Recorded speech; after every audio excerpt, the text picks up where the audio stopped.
Hey, everybody. Thank you for coming. We're so excited, even though it's raining outside, to be all in here together. This can be great.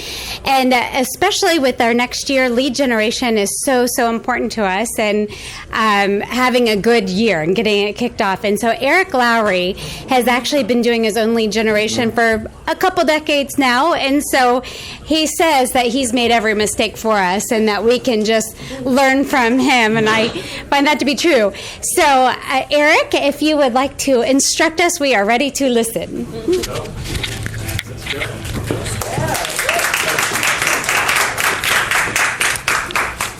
Thank you, Deborah. So today we're going to talk about having your best year ever. A little housekeeping first. Let's just do a couple things. I am recording this. If you're sitting back there by the camera and you go, crap, I don't want anybody to hear what I'm saying.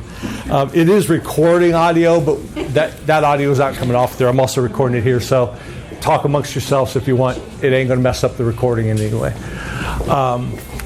So thanks for coming, guys. This is a first time for this particular workshop. It's going to be a lot of fun. It's going to be kind of fast-paced, I promise you that.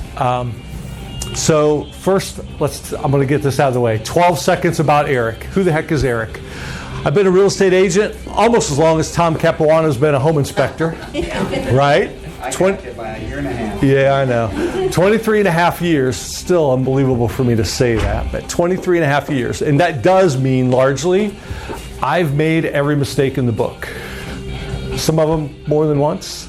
Some of them cost me more than others, but a lot of money invested there. I'm the leader of the Lowry team. A bunch of you guys that may have been on our team at some point. Some of you are on our team, and some of you just heard of us, so thanks for that either way. I love to travel. It's probably my number one hobby thing. Love to travel. The last 2 years have been a little torturous with less travel than normal. I'm a big college football fan, a big NFL football fan, so this is the most depressing time of year for me. It's over. And the best part of who I am are those three little folks up there, my three grandkids. Logan, Aria, and Josie. They're the best part of the whole deal there. So if you want to know who I am, that's it right there. So before we get too far into this, I want to thank some people who helped us hold this event today. You guys paid how much to get in here? Zero, right? And that's the way it's going to stay. We're going to keep doing these things month after month. We're going to create high value, high content events, and we're going to keep them free. And to make them free, or help us keep them free, a couple sponsors agreed to help us with that, offset the cost of this room. And so the first one is Advantage Home Warranty. Diana, if you want to just take a few moments. My name is Diana Silver. I'm with Advantage Home Warranty. We are a local home warranty company based in Ohio. We're actually up in Dayton.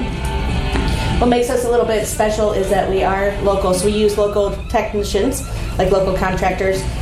We really do a lot for our communities that we live in, and we do business with the small businesses, like all of us are small businesses, right?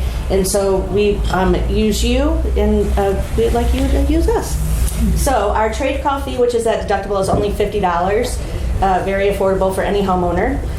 So whenever anybody files a claim, it costs them $50 for a covered item. And something to keep in mind with that is we don't have a lot of the fine print that a lot of the other home warranty companies have. We're just cut and dry, like we cover this or we don't cover this. If it fails due to normal wear and tear, we're going to cover it. If your kid throws a paintbrush down the toilet and it clogs it, we're not going to cover that. Makes sense, right? It's easy. We're just easy. There's about 10 of us. Our team is full of big pile of 10 people, but we all work as a family and we work together to help your homeowners. Since we do only use local technicians, we have our own plumbing company as well as our own HVAC company. So that's important to know because those are the people that are going to put your clients first. You don't ever have to wait in line for other home warranty companies. They discount the prices with the HVAC companies, blah, blah, blah, blah, blah. Our customers always come first. So that's important to know as well. We do offer a $50 trade call fee for free for any military, veteran, first responder. So that's good to know. Support our community and the people that help keep us safe, right? Let's see, our seller's coverage is free. So if you have a listing, I recommend you put our seller's coverage on there. It's going to cover the house during the listing period. It even covers HVAC. Again, the trade call fee is only $50 and we'll pay up to $2,000. So if it doesn't convert over to a buyer, that really sucks for us, but it's fine for your homeowners because if they had a claim, it's free for them. There's no money due regardless if it converts or not. But we're only going to pay up to $2,000. Just so you know, only $2,000. So there's that. Let's see what else. We do not depreciate the value of home systems or appliances. A lot of other home warranty companies out there, if your homeowner's furnace is 20 years old, they're going to depreciate the value and only give up to like say $400 towards a full replacement. We don't do that. We don't care how old they are. If it needs to be replaced, we're going to replace it. And since we have our own HVAC company, we're going to replace it for under that cap so that there's no out-of-pocket cost to the homeowner besides that $50. We do have a plan, it's our elite plan, and that has 0 trade call fees. So it's $750, 12 months of coverage, and after the homeowner gets that, they don't have to pay anything else for any covered claim. That's it. No out-of-pocket expense. Make sense? Awesome. Does anybody have any questions? Does anybody want to place an order today? All of my information is on the back of the brochure. Nicole has used me before. We love each other. So if Lowry uses us. So if anybody has any questions, feel free to get a hold of me. You can call me. The only time I don't answer my phone is if I'm doing one of these, or I try not to do it when I'm driving. Probably a good idea. Thank you. Thank you very much. Yes, thank you. Have a great day, guys. Our second sponsor, as I've said before, and many of you maybe have heard me say this, but it's the only home inspector I've ever recommended in my 23 and a half years of real estate. Is Pillar to Post Home Inspections, and Tom Capuano and Julie, where did Julie go? Well, right there you are. Who the heck is Pillar to Post? We are the best home inspection company in the world. Right? Anyway, I really respect Eric. It's been fun to watch him and Lisa grow their business.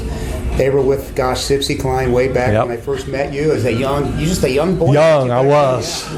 And it's been fun to watch him go from kind of a realtor to now he's building a team as a business owner. So it's really been exciting because that's kind of been my path. I kind of was a home inspector, throwing a ladder on a house every day, and grew old somehow, and I hire young guys and do all that stuff. Right. And I'm building a business and a team as well. So I really respect him and what you're going to learn today. It's going to be really great. At Pillar to Post, we have 3 things I want you to remember: people, packages, and technology. 1, we're all in the people business. I don't care what we're selling. We are working with people, and sometimes you got to play Oprah and Dr. Phil sometimes with some clients, and we do the same thing. So we only hire the best people. Contractors don't make good home inspectors because typically they're not really good people. It's hard for them to interact. Can they swing a hammer and cut wood and put up trim? Probably, absolutely, better than me. But it's, when you handle people, it's a very emotional transaction, emotional time in somebody's life. You got to have a good bedside manner. So we hire good people that match up with our core values, doing the right thing, taking care of people, and just continuing to learn. Second is our packages. We give clients a choice now. As consumers, we have choices for everything. Who goes to Starbucks now? I'm overwhelmed by all those choices. Get your car washed. It's just not a car wash anymore. You got to figure out, I want undercarriage, wheel cut. There's all this stuff. So we've kept up with that. So the clients, basically, we build a package that based on their needs.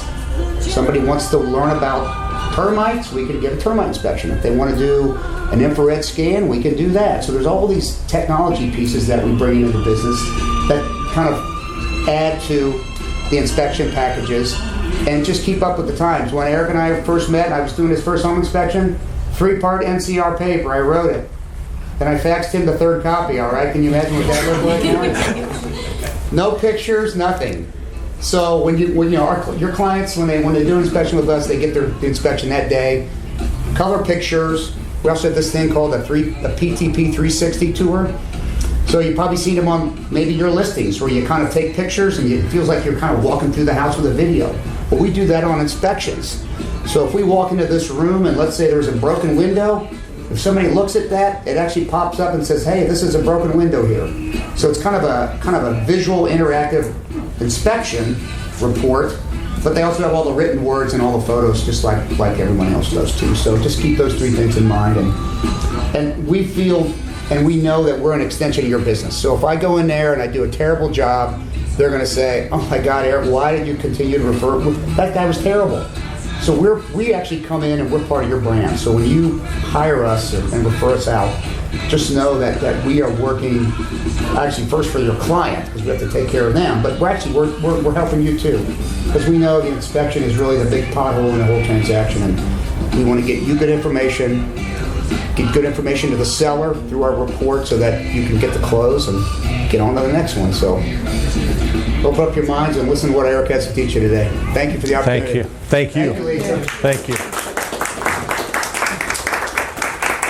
By the way, Tom, you do realize half this room, when you said you faxed me that report, they're like, "What did that mean?" They did, for sure. All right, so guys, why am I teaching this class? It's free. It's open to any brokerage, any agent, anybody in Ohio, North America. I mean, anybody can come. So, I was thinking about this last night. Why am I teaching this class? I want to explain it. It's because, number one, I believe in the real estate agent. I believe we are the foundation of this business. Broker owners largely would have you believe that, we're all successful because they're there, right? I've never believed that. 23 and a half years, I've never believed that. I believe we're the center of it. We are the boots on the ground. We're the people interacting with the clients. We're the ones finding the clients, right? We find the business. And so, I've spent tens of thousands of dollars, don't tell Lisa, probably more like, it may be hundreds of thousands, I don't know, a lot in all this time, for trainings, for seminars, for going, buying books. I own more books than I should. Traveling to events. I've spent a ton to gain the knowledge I have about this real estate industry. And so now's the time to share it. That's why, honestly. We're going to keep doing these events. We're going to do at least one every month. It won't always be Eric talking, by the way. We got some big things in the works for the coming few months, bringing some people from out of state to do these things. It's going to be big. It's going to be a real opportunity to learn from some of the best in the industry, because that's how I've learned. And so keep your eyes and ears open for more to follow on that. So here's what we're going to talk about today. We're going to talk about lead generation. We're going to talk about lead conversion. We're going to talk about presentations, buyer and listing presentations.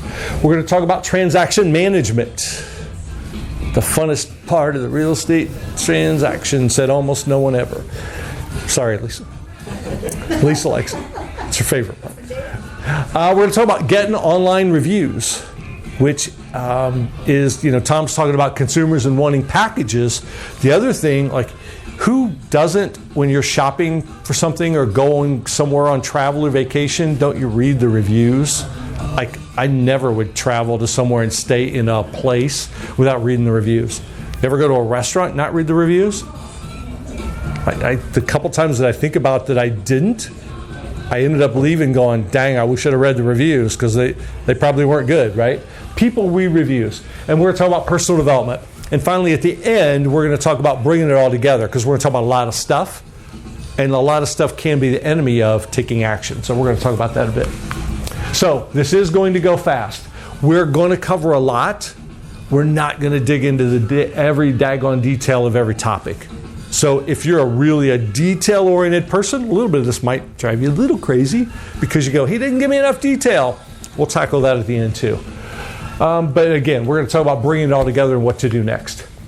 So let's talk about lead generation. The first part of lead generation I wanted to talk about is getting more from your sphere of influence. Anybody like to get more business from the sphere of influence?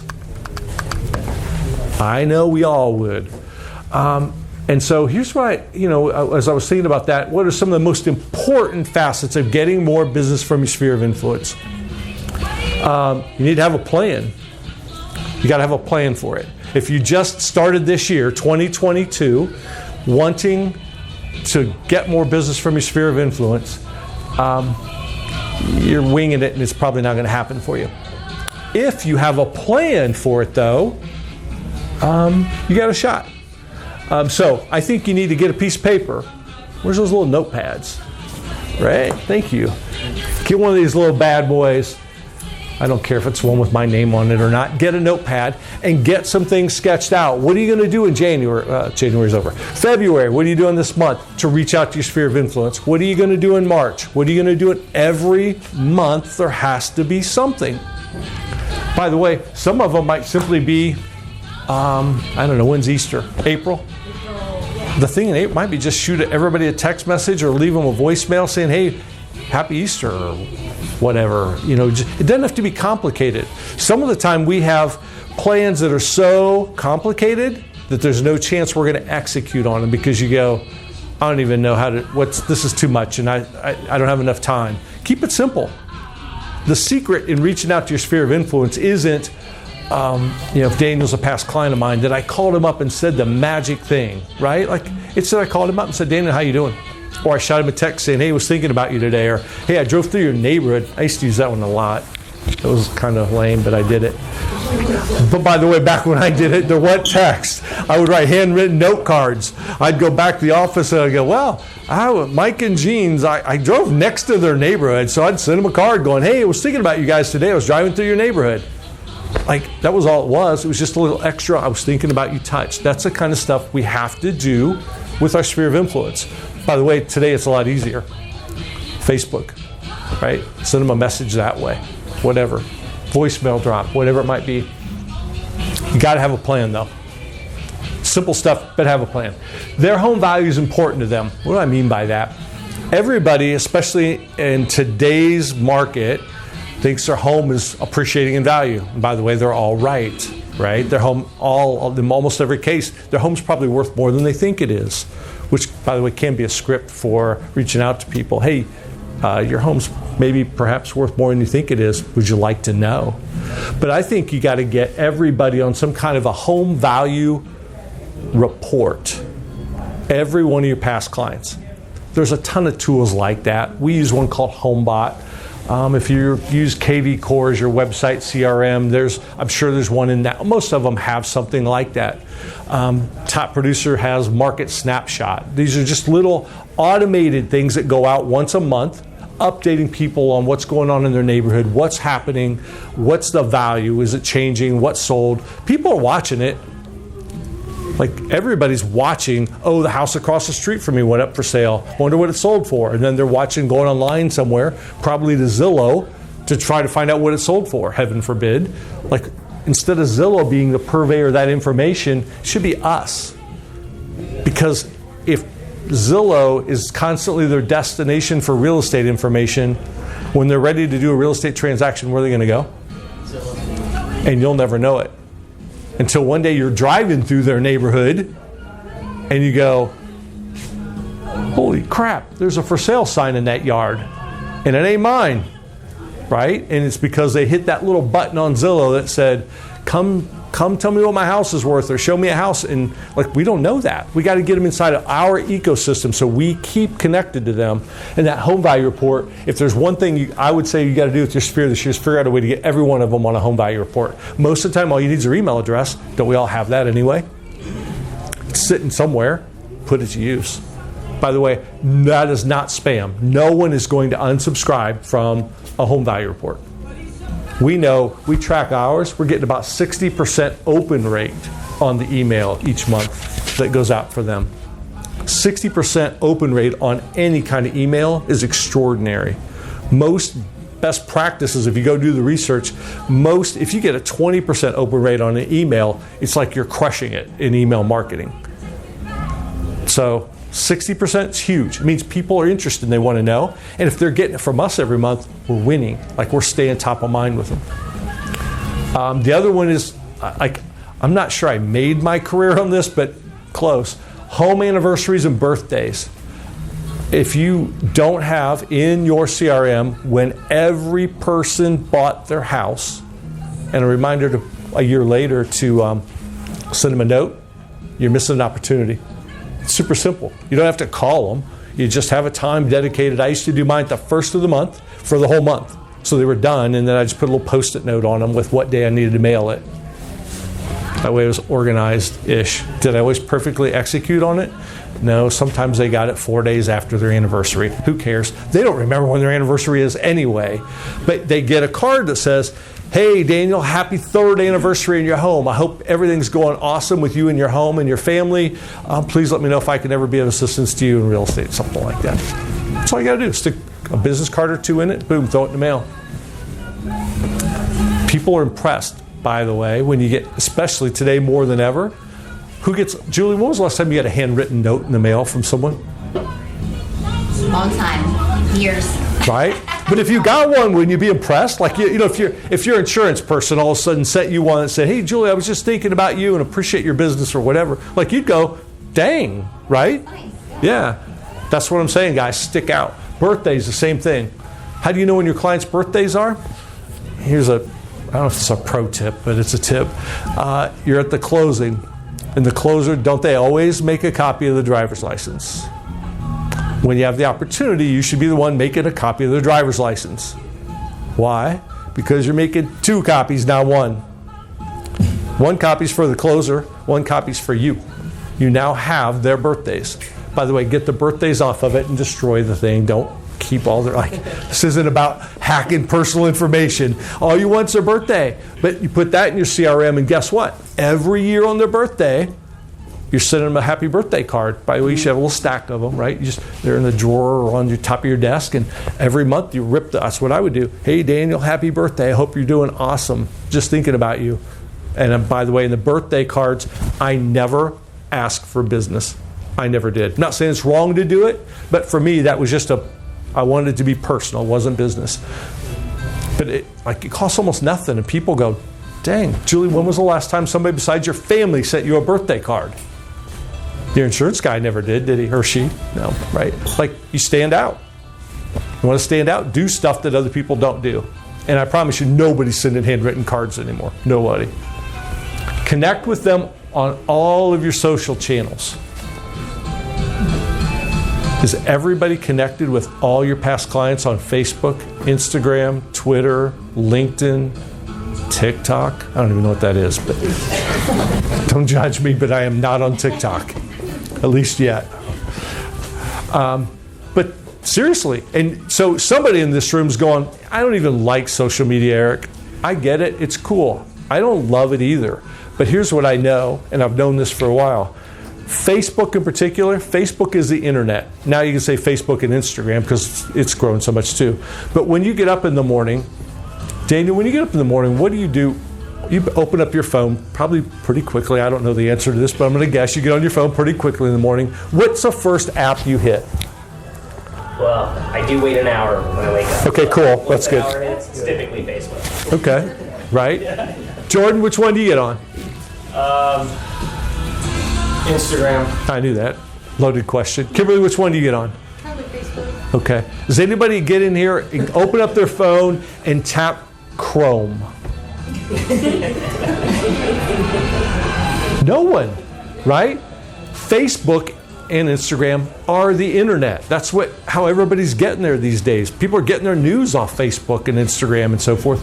And so if you're not connected with them, you're just not connected in the most important way you could communicate with people in is this the 21st century? I don't know. In 2022, right? You got to be connected with them. How are you going to do it when you aren't right now? Like, Deborah, are you connected with every person you've ever done a transaction with on Facebook? No, but I should be. Right, and so, I don't think you're going to go home today and by tonight be connected with all of them. If you say you're going to do that, I think it's overachieving and you won't do it. But if you get a list of all your past clients, just print it out off your, however you keep track of them, your CRM or whatever, and then 3 people a day, by the end of the month or something close to that, you'll be connected with all of them. 3 to 5 a day and you're done pretty fast. You got connected with them, right? But I don't think you just connect with them meaning add them as a friend. Connect with them means interact with them. I mean, actually connect with them. Like their stuff. Comment on their stuff. Because when you like and comment, what will they do back? And Facebook will reward you with more. Your posts will show up more. Like, if you don't ever like or comment on anything on Facebook and you just are the scroll stalker, and then you do post something, like, don't be shocked when like one person likes it. It's not because they didn't like your stuff. It's because Facebook went, literally, the Facebook algorithm goes, you're not even a thing. So you got to interact and comment. Instagram too, not just Facebook. LinkedIn's a little different, but not a lot. I mean, you still can be interacting there. Any questions about that? No? So let's talk about paid advertising. This is my fave. I love this stuff. Not everybody will, but I do. Google AdWords. Why is there $3 signs next to that? Because I kind of stole this from how, I don't know, some restaurants get rated that way, right? Like, is it Jeff Ruby's is $5, whereas Applebee's is $2 or whatever. Google AdWords is $3 in my world. Like, what does that mean? It means that the leads coming from Google AdWords are more expensive than, say, Facebook. What is Google AdWords? Everybody know what that is? You Google something. Homes for sale in Lebanon. Then there are paid ads that show up at the top 2 or 3, depends on the area sometimes. The top 3 search results are paid. How do you get there? You got a credit card. By the way, when you Google something as a person searching for something, how often do you go to page 2 of the Google results? Almost never, right? You look at the top 2 or 3 results is probably all you're going by. And so paid is how you get to the top. Should you be doing paid ads? I don't know. I need to know more about your business right now. I don't think you should be spending big bucks unless you have a good follow-up plan. We're coming to that next. Because if you're going to spend money, you better be able to convert them to transactions. But Google AdWords, they're good leads if you choose to go that route. We do really well with Google AdWords. Adam, isn't that your favorite thing in the world? I freaking love it. Right. I knew that. Facebook ads, I got $2 signs for that. What's the difference? They're a little cheaper, which is good. They also are a little longer to transact. If you go the Facebook ad route, the leads are generally going to be people who are just looking, not meaning they're never going to buy, but their time frame's farther out. So you have to be a better nurturer, follow-upper. Well, that's probably not really a word, but that's essentially what it is. Google AdWords are more intent-based. What does that mean? So if you go on Google and do a homes for sale in Columbia, Tusculum, you're actually intent on that for some reason. You went and did that search. Okay, that's Google AdWords. You had to go. You took the action to get yourself into that search. Facebook, it showed up in your scroll. It was something was put in front of you. You weren't actually looking as a consumer for that. And you might just click it out of curiosity. By the way, that's not bad. Everybody's going to buy or sell a home someday. Every lead you have is worth something if you have the patience and the determination to follow up with it until they buy, die, or tell you to go away. Meaning they're going to call the sheriff if you don't stop, right? Dana, you had a lead not long ago, closed. How long was that? 2,900 days in our system. Yeah, super long time. 2,900 days. I can't even do the math on that. That's divided by 365. Somebody's good at numbers. 18 when she first registered. Right? Like, yeah. She was in high school then, but it's all like all the leads are good if you're willing to follow that path until they transact. Everybody does. It's just a question of will they do a transaction with you or someone else, right? And so building a database of people is good. Realtor.com and Zillow, that rocketed up to $5 bills. Super expensive. The most expensive leads you can buy. Are they more ready to transact? Sometimes, not always. We don't do Realtor.com and Zillow on our team anymore just because they got so expensive, it became hard to make money on them, to get a good return on the investment there. I'm not saying no one does. For us, it was just made more sense to spend more of our money on Google AdWords. And then there are referral websites. There's a ton of these now. It's like all the new rage. HomeLight, Ojo, Mellow Home, or some of them. Basically, they'll give you a lead, and if you transact, you owe them a 35% referral fee. It's kind of like the old relos, right? If you've been in business that long. I don't know that it's bad. Monetarily, though, 35% is a lot to pay off the top on a referral. We don't generally mess with those too much because, it's hard to make money on those. It's not necessarily the worst lead ever. You're not paying up front for it. Good news. But they don't, maybe not always. Those people tend to have been on multiple sites.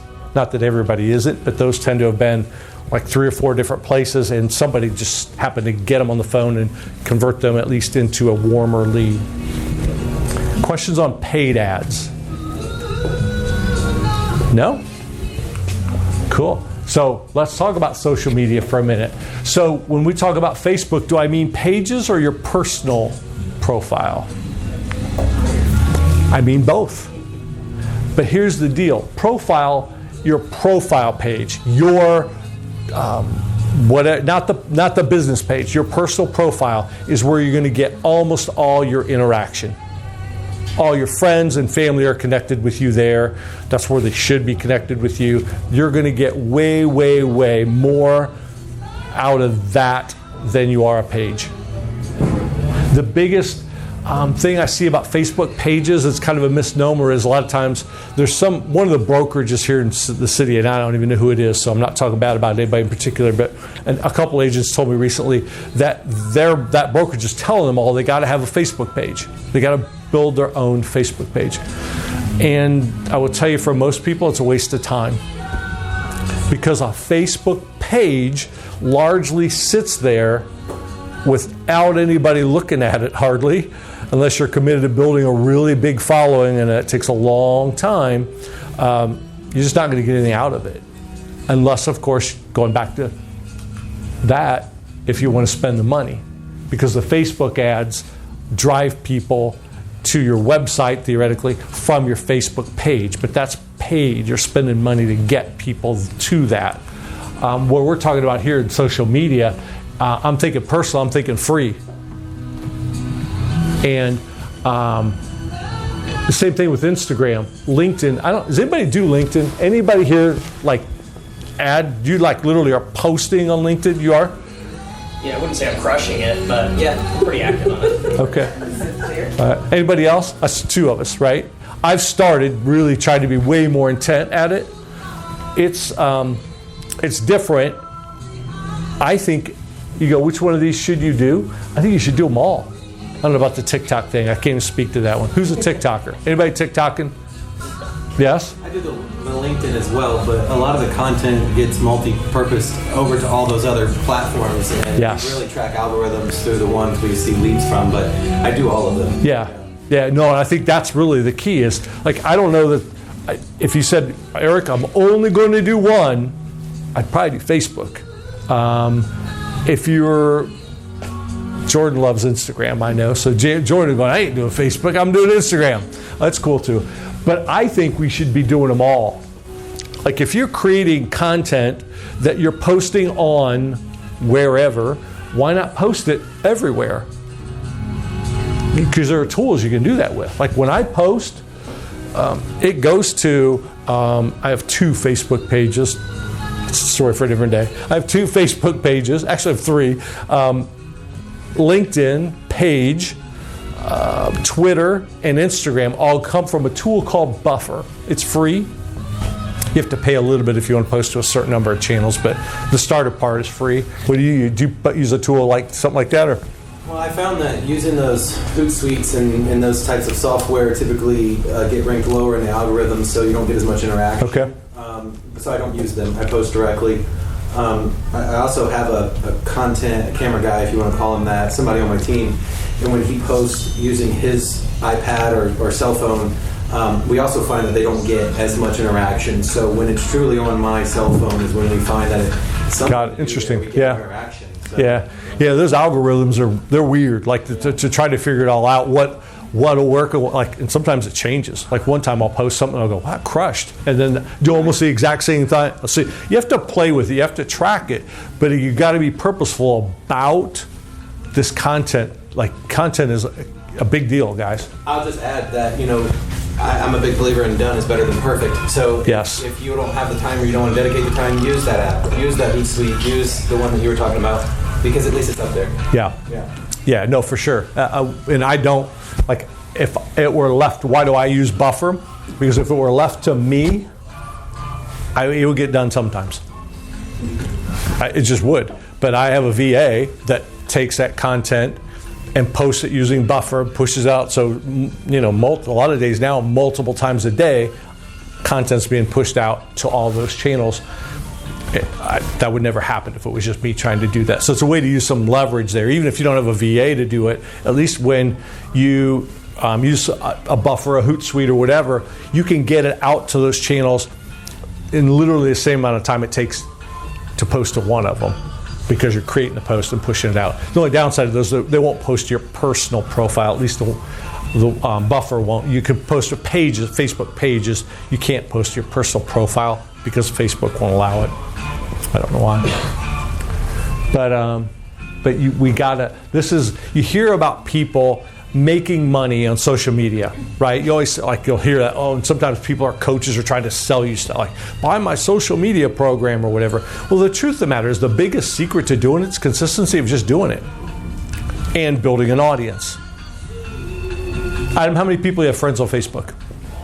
I think just a little less than 1,000 now. Okay, right. So you have an audience. It's not huge, right? Daniel, how many do you have? Do you know? It's a few thousand, I think, at this point. Okay, yeah. Jordan? Jordan's like, I don't know. I've been on Facebook and I'm just teasing you. Yeah. Like Facebook, you can have up to 5,000 people on your personal profile. They're basically giving you permission to market to 5,000 people. And so, what's that? For free. Yes, for free. Yeah. And so, the more friends, I've said this before in trainings, you need more friends.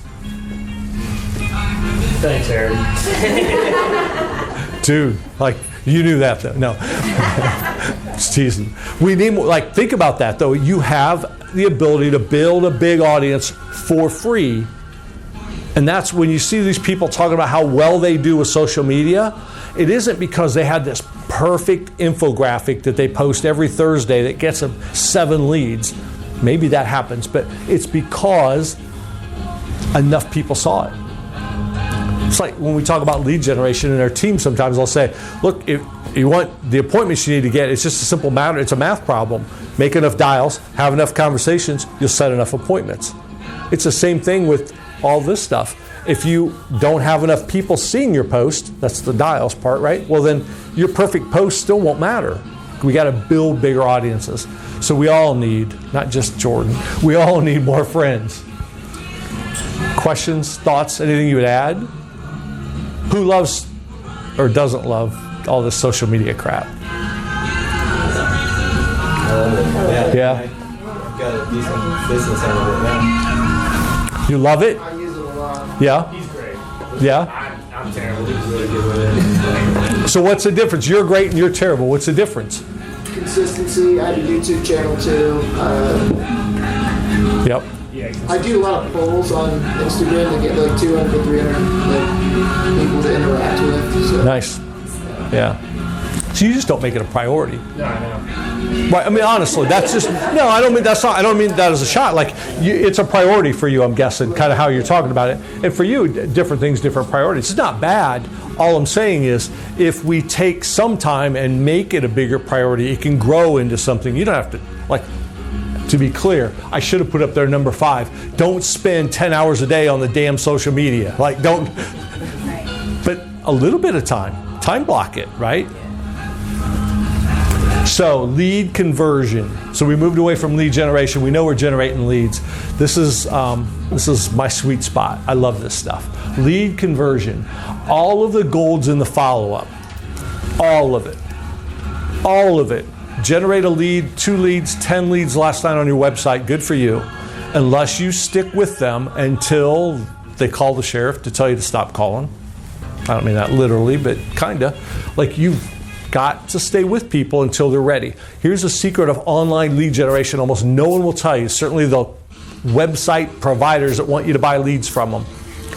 The buy cycle for someone that becomes a lead in your system till the time they're ready to transact is very long. It's very long. Way longer than you want it to be. Like, you want to buy leads, right? And you want them to be ready next week. You call them because you've got the courage to pick up the phone and call somebody because you go, I hate the phone. I'm scared to call them. I don't know what to say, but you did it. And they go, no. I'm just looking. And you go, crap, another bad lead. They're all going to say that. Like, I used to tell this story. It doesn't apply as well as it used to, but Lisa knows this, right? I hate shopping. I mean, I don't not like it. I hate it. Amazon was created for me. Jeff Bezos and I don't know each other, but I'm telling you, like, he saved me. Like, but in the old days, I would go to the store. I'd go into J.C. Penney's, and I'm only going in there because I need something. Like, I'm going there because I need a new blue shirt or something. I went there with intent. Clerk comes up right inside the door. I go, hey, thanks for coming in today. How can I help you? I go, I'm just looking. I'm not just looking. Are you kidding me? I never went in a department store in my life just looking. Even when I go, Lisa drags me along. It's because I got drug in there. It wasn't because I was just looking. And so I make a beeline to the men's department. I find my blue shirt and I'm out the door. But to her, I was just like, I'm just looking. I don't want you to trail along behind me and try to sell me things and talk to me. I don't want that. That's what online leads don't. They don't want it either. They don't want it. And they're not just looking, though. That's just their stiff arm, if you will, to try to keep you at bay. So you just have to keep following up. Here's what I'd say about this. I say this. I teach a class for our company on online lead conversion once a month, and it's called Simple Strategies for Online Lead Conversion. But it doesn't matter. I always start off by telling people, this doesn't matter. You could be talking about open house leads. You could be talking about people you met at a coffee shop. You could be talking about people you met at the community garage sale. I don't know, wherever else. It doesn't matter what the source is. All of this applies. If you had, I don't know, the one thing I've always been good at is follow-up. When I was a young real estate agent, Tom thought he was being funny, talking about me as a young guy, but I guess I was.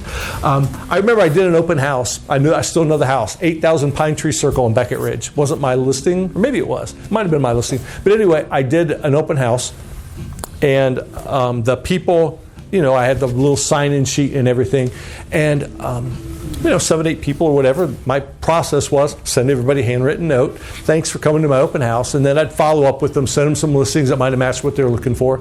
By the way, back then sending them listings meant I printed out printouts and mailed them to them. God almighty, right?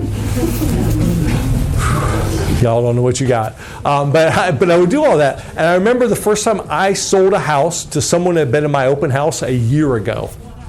And I just kept following up and following up and following up. A year later, I sold him a house. I'm like, holy crap. And I think that's probably when I started kind of getting the idea that, like, you just don't give up on people. They're always going to, if you just stay after them in a good way, but if you stay after them, they're going to turn into transactions. So I say online leads are all about the long game, but frankly, they're all leads are. All leads are. When someone thinks of real estate, they have to think of you. Like, you should go home and write that on your wall. Literally write it on the wall. Permanent marker. Not kids' crayons. Permanent marker right above your desk, or, I don't know, maybe on your refrigerator. When your success in real estate, really what this means is your success in real estate is largely determined by when someone thinks of real estate, they think of you. That's it. Like, it's it. And so the follow-up and nurturing of online leads, or any leads, but online leads in particular, because that's where you're generally generating a lot of them, right, is at its most basic. It's being in front of somebody when they're ready. There's magic. Like Daniel knows, Adam knows, you guys hear me always talk about. Kimberly's going, yeah, man, that's all a dude talks about is what to say and how to say it and all that. It is, but it's more important to be there in the moment that they're ready than the exact thing you say. The words matter, but they're not as important as I called you every month to check in, or every 3 weeks, or whatever the cadence should be, and all of a sudden you went, yeah, we're ready now, thanks for calling. Everybody's afraid of that. Not everybody. A lot of people are afraid of that. You go, I don't want people to get mad at me, or I don't want to be too pushy, or it's cool, don't.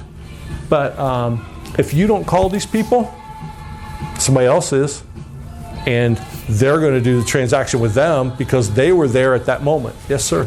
I just wanted to add to that. I don't want to steal your shine. No, you're right. I watched a YouTube video years ago when I was in car sales, and I had that same struggle. Like, I don't want to keep calling this person, bugging them.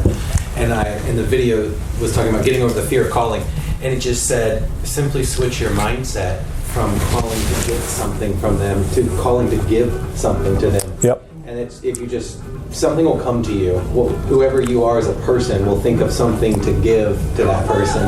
Maybe it's introducing them to someone that they need to be introduced to, whatever that is. But when I stopped saying, well, how can I get them on the phone in order to get them to sign a contract, to get them into contract, so I can get them to right. so I can get a check, so that I can get on with my life, so I can get another person, to how can I call and give them a good experience, and give them good advice, and give them, the ability to work with, save them from another realtor that's going to be horrible. Right. How can I get No, for real. You know what I mean? Seriously. Yeah. When you switch, that got me over that fear, and I needed that, and that changed my whole sales career Yep. when I was in cars.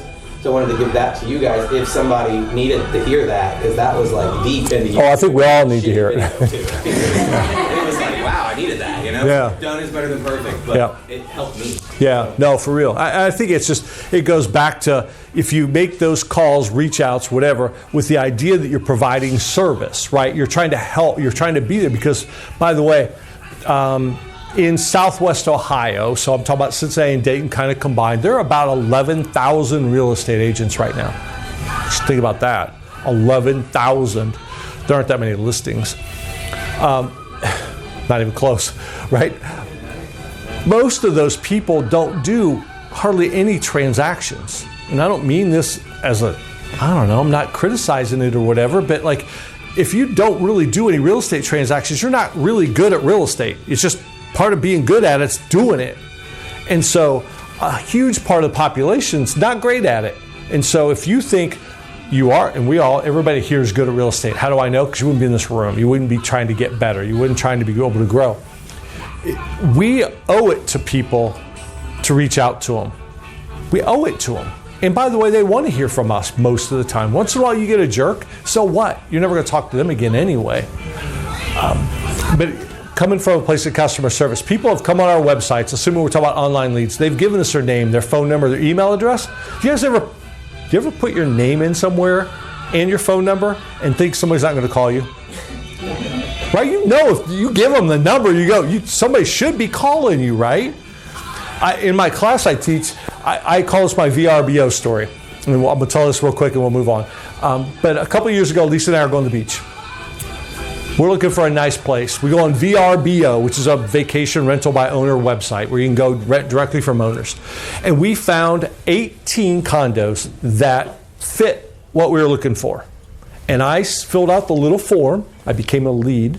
I filled out the little form, gave them my name, my cell phone number, and my business email. And I purposely did the business email because I wanted to be able to see, you could do a quick search and go eric@lowryteam.com. Oh, dude's a pretty successful real estate agent in Cincinnati. He'd be a good to rent to. Like I wasn't some shadowy figure. Like I was legit.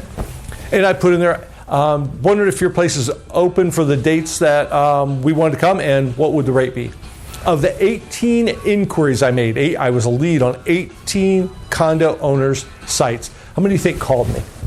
Anybody guess? 2, 1. Who else? How many do you think? 5. 3. 0. Huh? I think it was 0. I remember the story. 1. Okay. Yep, one person called. One out of 18. So but it's 2020 probably back then. It's a little bit of an old story now. But you're going, yeah, Eric, nobody calls anymore. Everybody texts now. How many people do you think texted me? 4. 3. So of those 18, 4 actually followed up with me. Is the one who called you, is that one of the 3 that texted? No, it was not actually. No, it's a good question, but no, it wasn't. So 4 people out of 18. And by the way, it was a pretty nice condo. Like, Lisa won't stay in any of them little shady places. Like, it was going to be expensive. It was a lot of money for this thing. It's like, and my point here is I was a consumer, right? I was a consumer. And on that side of it, I looked at that as shitty customer service. Sorry, Lisa glares at me when I cuss. Sorry, I apologize. It was. Like, that was horrible, right? So what's the point? Don't be the VRB owners. When you get leads, follow up with them. Call them. Don't be the one provide, because they're looking at it and go, I gave you all my info. You didn't call me? You guys stink. That's what they say. I don't think you guys stink. Any questions about all the golds in the follow-up? So should you call, text, or email? Yes. Right? The answer is yes, right? You have to call people. If you don't, someone else will, right? I have a really cool slide in my thing I teach it for our company. It has a picture of Ryan Serhant on it, like it's jumping up in the air or whatever. I didn't put that on here because I didn't think it'd fit. But you have to call people. Someone else will. Guys, the leads that we get on our websites and the inquiries and all that we get, those people, especially in today's world where there are no houses for sale. Am I right? Like, there's none, basically. You want to sell your house, Julie? Oh. Not yet. I had to ask. I don't know. We need the business. There are no houses. So people are bouncing from website to website to website looking for homes for sale because consumers don't realize, like, all the houses are on my site, right? Like, everything for sale's there. You don't need to go anywhere else. But they think, must be some other place. They go to Facebook Marketplace. They're on Craigslist. They're on Realtor.com, Zillow, LowryTeam.com, Star1.com, Coldwell Bank. Like, they're everywhere. And so they're getting caught in plenty of people's webs, not just ours. And so if I'm not calling, if we're not calling them, Jordan's going to call them. And my lead, I've got it. I'm going, ooh, big dollar. This is going to be an awesome one. And it looks like they have a house to sell. But I don't call them. I'm waiting on them to call me. And Jordan called them. They go, well, yeah, Jordan, actually, we're pretty serious about this. We'd love to have you come out and tell us what our home is worth. Jordan's gone. He's got it. And I keep calling them and they never answer. And I go, crappy lead. It's because someone else is going to get them if you don't. They're not exclusive to us. Texting is super critical. Why? Because, like, don't we all read Lisa, do you ever get a text you don't read? Now, you don't always respond back, right? You get those people trying to, as realtors, they're always, for whatever reason, there's massive efforts to sell us health insurance, right? I get, like, that's unbelievable, right? Everybody in the room laughs, so you're all getting them, right? But everybody reads text messages. They don't all respond, but they're seeing them. We've got to be texting people for sure.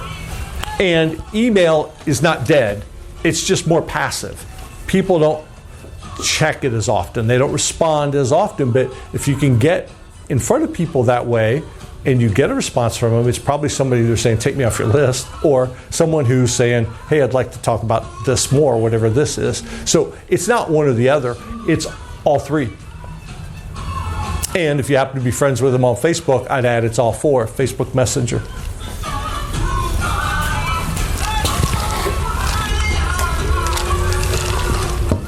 So your CRM and your website matter in this online lead conversion a lot. It matters in all the conversions, right? If you're going back to our sphere of influence, I said you need home anniversaries and birthdays in your CRM because you're never going to remember them. You're just not. If you have one past client, you can remember them. You should have more than one, right? You got to get them in a system. Somebody asked me, what's the best CRM to use in real estate? Ask me, somebody. What's the best CRM? The one you're going to use. Isn't that the lamest answer ever? But honestly, it just is. You got to get, are there ones that are better than others? 100%, I think there are. Our team uses Follow Up Boss. I think it's the best in the business. It's not the cheapest, but it's the best in the business. But I don't think you got to go, oh, God, Eric's using Follow Up Boss. I got to switch to that today. No, you don't. Does everybody have a CRM of some sort? Use it. Like, use what you got. But get your past clients and your sphere of influence people in there and get their home anniversary in there. Debbie, how many people do you have in your sphere of influence? About, do you think? It doesn't even matter. Let's say you have 100. You made a list of 100 people, not past clients, people you know, your friends, I don't know, poker friends, table tennis friends, I don't know, whatever you got. I don't know, whoever, wherever they come from, wine club, whatever it might be. You get them all in there. You didn't sell them a house, though. Do they have a home anniversary? Probably. If you know their address, I would have their address in your CRM, and I'd start sending them happy anniversary cards. You're their daggone realtor. Adopt them. Why not? Well, you think they're going to be offended that you looked up when they bought their house? No, they won't.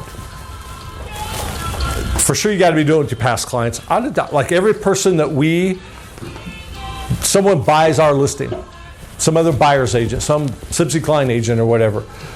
Like, we adopt that person. They go in our CRM. We don't have all their contact info because they weren't our client, but I know when they bought their house and I know their address, they go in there, right? For years, I wrote happy anniversary cards to people I'd never met in person other than at the closing table. You adopt them. Who thinks, oh my gosh, but the other realtor's going to get mad at me? Somebody think that? Somebody thought it. Come on. I don't care. Like, I'm not going to lie. I don't care. But here's the truth of the matter. Like, the other agent doesn't know it because the other agent's not even following up with them after closing. Sandy, who's one of the agents on our team, she couldn't be here today, but Sandy's a past client of ours, except for she's not. Sandy, in the year 2000, bought one of my listings on Leatherwood in Beckett Ridge in 2000. And so that meant she went on our mailing list, and she got the calendar magnet every January and the happy anniversary. Hey, happy anniversary in your home. Like, her other agent never sent her a thing. She's told that story more than once. Her agent never sent her a thing all those years. So, it turned out in this case, Sandy didn't turn into a transaction necessarily. She turned into an agent on our team. But I promise you, plenty of time. It's better, by the way. But plenty of times, people have called me that I wasn't their agent. They go, hey, you sold us our house back in blah, blah. Well, yeah, okay, who's that again? I got to go look because they really weren't our client. But they would say, you sold us your house. So adopt them. Get their home anniversary in there. You got to be able to text and call right out of your CRM, I think. Like, that's table stakes anymore for a CRM. If you can't call and or text directly out of where you got to go to your phone and do it, it's just...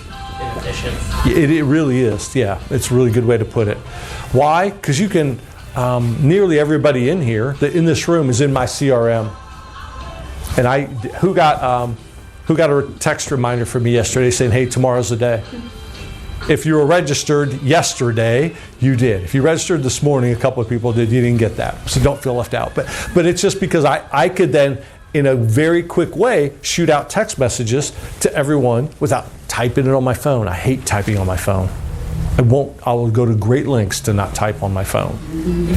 It's a thing. I don't know. Your email results, if you're emailing out of your CRM, it should be trackable. If you're doing some kind of email marketing, you should be able to see, I sent 100 emails and 17 of them got open. That means your open rate was 17%. Pretty simple math, right? Well, if you're going to send the same email again next month, maybe you tweak the subject line so it gets a little better open rate. That kind of thing. You can't test that kind of stuff if you don't know what those rates are. So you should be able to, the CRM should be doing it for you. You shouldn't have to actually figure it out on a piece of paper. You should be able to just go click and look. Open rate, boom. So your CRM and your website, they should work together, by the way. Most of them do, not all of them, but like those two things should be interlinked. Questions about that? I guess I should ask, does everybody know what I mean by CRM? Is anybody not sure what I mean by CRM? All right, buyer presentations. Who does a buyer presentation every time they meet a new buyer? Yeah? Awesome. Nobody else. So I think you all do. Right, Dane, you know. It takes us. Daniel knows, he's looking at me like he knows what I'm going to say, right? 100% everyone does a buyer consultation every time with every buyer. If you're not doing it up front, I suggest what you probably meant was you actually meet with them somewhere, your office or a coffee shop, and go through a needs analysis presentation, right? Something like that. Usually over the phone. Okay, cool, that too. But what I'm saying is all of you are doing that, but most of you are doing it house by house, right? And so it might take you, it's a little hard to do this right now, I'm going to grant you, but it might take you 20 homes to really get it dialed into what they're even looking for or have that good rapport or understanding. Whereas if you do a buyer consultation up front, whether it's in person or over the phone or a Zoom, right, whatever, but doing it up front, you could, like, guys, I know when I was a solo agent and I was doing really well and my time was so limited, I was going on listing presentations, I was working with buyers, I was listing houses, I was taking my own photos back then. I was doing all the contract and I did it all, a lot, and I knew I couldn't work with buyers and spend, like, I couldn't show them 20 houses. I didn't have the time. I didn't want to give up buyers because I was making money, but I couldn't. I got it down to where I was showing about 6 homes on average, 6 or 7, before they bought one.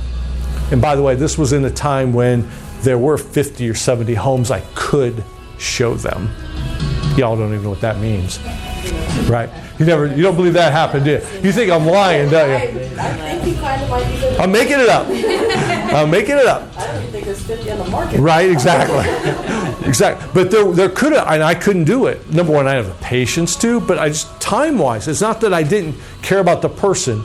I actually believe I cared more because I took the time to, up front, have that conversation. What's most important? Do a needs analysis with them and take them through how everything works, so then they knew we were going to go see the 6, 7 houses that were best suited for them, and they're probably going to buy one. Not always, nothing's perfect, but like when you have that kind of a process, you might think, that sounds like I'm not doing my best for my buyers. I would argue the experience was better. I was a better buyer's agent because I did that. I think one thing to add to that is when you do that buyer consultation, you establish what those needs are and you have a high level of confidence on what those needs are, you can have it. Okay, so right now you're chasing listings. As soon as something hits market, you're showing it to your client, you're trying to get there as quick as possible, because if you don't, it's sold. And there's times where I've sat down with my clients and know what they want and will say, hey, I know you want to see these 3, this is the one we need to go look at first. And they're going to trust you to say that, and they're going to go look at that one because chances are you already know that's what they're going to buy. And so it just simplifies the entire process. I've chased people around and done 30 showings before they bought. It sucks. Yeah. And I think we all have. And by the way, they thought it sucked too. Yeah. Oh, they hate it. Yep, for sure. Last thing you want is to lose a client because you don't know what they're looking for. Yep, for sure. Thanks, Daniel. By the way, I wouldn't call it a buyer consultation or a buyer presentation, but call it a strategy session. Right? Let's meet for a strategy session. Talk about what it takes to buy a home in today's market. Like, that's a real thing right now. Like, aren't there like surely strategies you need to employ if you're going to buy a home in today's market? Back when I was doing all that stuff, it was, we just got to pick through the crap, find the 6 best, and identify which one you want. It was hard for people to make a decision. They would go, okay, we'll think about this for a couple of, so you're going to think I'm lying again, right? They would go, okay, well, we're going to think about these 2. We'll call you this weekend. And I'd go, okay. That, and I had a line for it. I had a script for it because I had to try to reel them in a little bit. Whereas today you don't have to. You go, well, look, if you don't want this one, it's cool, but it won't be here tomorrow if you don't buy it. So, right? But like I literally, like that happened all the time because there was like they could do that. Now there's specific strategies, and I think I've said this a billion times. If you don't have these conversations up front, particularly around how you're going to have to pay X over list, or we're going to have to use the escalation clause or whatever. If the first time you're going to talk to a buyer about that is when you're standing in the kitchen of the house they fell in love with, it's going to be a hard conversation because they're going to feel like you're just trying to pump them up, make them pay more for the house, and you want to make more money. Whereas if the first time you met with them, you talked about what it's like to buy a home in today's market, and then you're in that kitchen of that dream home, and you go, and so guys, here's what we're going to need to do. You're actually having that conversation the second time. You can say, remember when I told you, blah? Well, this is now, right? And so if you're telling them the first time, it feels like you're sailing them something. That was an accent. That was my imitation. That was my Brian Kelly imitation of him being at LSU talking. No, never mind. Sorry. Go ahead. What? I think you can get a better gauge on how serious they are as well. So then it's for sure, we're not wasting anybody's time. Yeah. Because if they're not willing to sit down for just a little bit to chat about that, then they're just going to take you through 10 homes just because they like to. The wife likes to see a bunch of homes. The husband likes to see a bunch of homes. So. For real. No, for real. I do think when you're trying to get that appointment for the strategy session, if you hook it to going to see a couple homes, then assuming you could find a couple, right? I get that. But if you can tie it to that, you're going to have a much better show up rate and a much better, they'll say yes rate, because they don't really want to just talk to us. Like, buyers want to see houses. They don't even care about agents that much. They want to see houses. And so if you can tie those two together, it'll give you a little bit better appointment set to met rate, right? Getting the appointment sets, it's not easy, but it's the easier part. Getting them to show up for it can sometimes be the challenge, depending on the relationship you already have. So tying it that way. So I put here, there are plenty of canned presentations. So what does a presentation itself need to look like? Do you have it printed out? Do you have it on an iPad or a tablet or whatever? I think you just got to do it, give it your style, your substance a little bit. Our team has one that we've put together that demonstrates our team value and that kind of thing. But if you don't have one, and your wherever brokerage you're with doesn't have one, it's cool. Like, go to Google. Google buyer presentations real estate. A whole bunch of them are going to show up there. Like, some of them are expensive. Don't buy those. There's plenty of free stuff out there. But then just make it your own. Give it your own flair, your own style. Don't overcomplicate it. By the way, don't make it 72 pages long. People will tune you out. Depending on their personality style, maybe pretty quickly, right? If you're trying to do a buyer consultation with me and you're going to talk to me for 27 minutes about your website, like I tuned you out to, after the first 2 minutes. So you got to make sure you're tying it to personality, but don't make them crazy long. How long is your buyer consultation? You say you do it on the phone, so it can't be very long if you're on the phone. Yeah, hours. What's that? He will talk for hours. Hours? Oh, okay. All right. It's not a great time. Okay. I still close it. So I just think it should be shorter, right? So for me, if I was doing one, and I'm the high D, urgency, I want things fast, and that's not how everybody wants it. But it's 20 or 30 minutes for me. And then I'm going to go, hey, cool, all right, we're done, coffee shop, office, wherever we met. Let's go take a look at a couple houses. By the way, you're not going to buy either of these today. I know that, but it just gives us a way to get out there and take a look at a couple homes and really get a sense of what's out there and what you like. Why did I tell them they weren't going to buy them? It lowers their guard. It does. It 100% does. It absolutely does. It takes the pressure off. They immediately realize, I'm not going to try to sell them a house. By the way, if they go look at 2-3 houses and they want to buy one, I'm going to let them. For sure, right? I am going to let them. I talked one person in my whole real estate career out of buying a house. I still regret it. She bought a house with somebody else not long after. So the lesson there, don't talk people out of buying. It was the wrong place for her. I'm still sure I was right, except for I didn't get paid. So, anyways, any questions on buyer presentations, consultations? The magical listing presentation. This is really what I like to do. The purest sense of doing real estate, that was my thing, going on listing presentations. And so listing presentations start before you get there. You got to go prepared. If you go to a listing appointment, you go, oh, I got an appointment. I got my little presentation. I got it bound and it's cool. That's great. And you show up and you don't know squat about the neighborhood. You didn't know about the house that popped up yesterday morning for sale or it went pending, or you don't know anything about the fact there's a park 2 blocks over that's a rage of the area and everybody loves to live there because of that. Like, if you don't know stuff about where you're going before you get there, you're going to lose. It won't even matter most of the time what you say, because you can't show up with the seller, the homeowner, knowing more about the area than you do. Now, might they? Perhaps, but you got to be at least 80% of it, right? Like there can't be homes listed for sale, pending, coming soon, or recently sold that you don't know about. It's pretty simple. I'm going to an appointment to 2322 Lakewood Drive tomorrow. I'm not. I made that up. But like I got to go into the Lakewood neighborhood and do an MLS search and pull all that up. And I'm going to waste some paper because I'm going to print it off.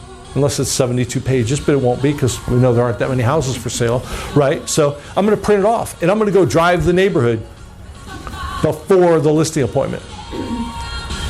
So that when I get there tomorrow night at 6:30 and it's dark, I already know, oh, that one sold, they're all worried about that one that sold real low, but it backs up to a road with a cell tower over it.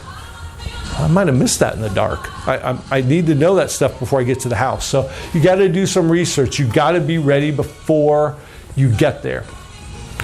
I do think you need a formal presentation that you follow. So my spiral notebook, what does that mean?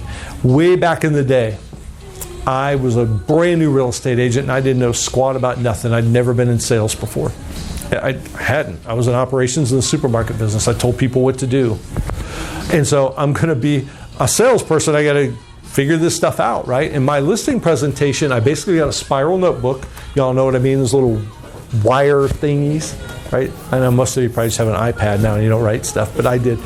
And I just wrote out my listing presentation. Line by, I did not abbreviate I wish I knew where it was. It's probably still somewhere in a file cabinet. But I literally wrote it out word for word. Every word. No abbreviations, nothing. I mean, like I wrote it out. And then I wrote it out again. Why? Because I was memorizing it.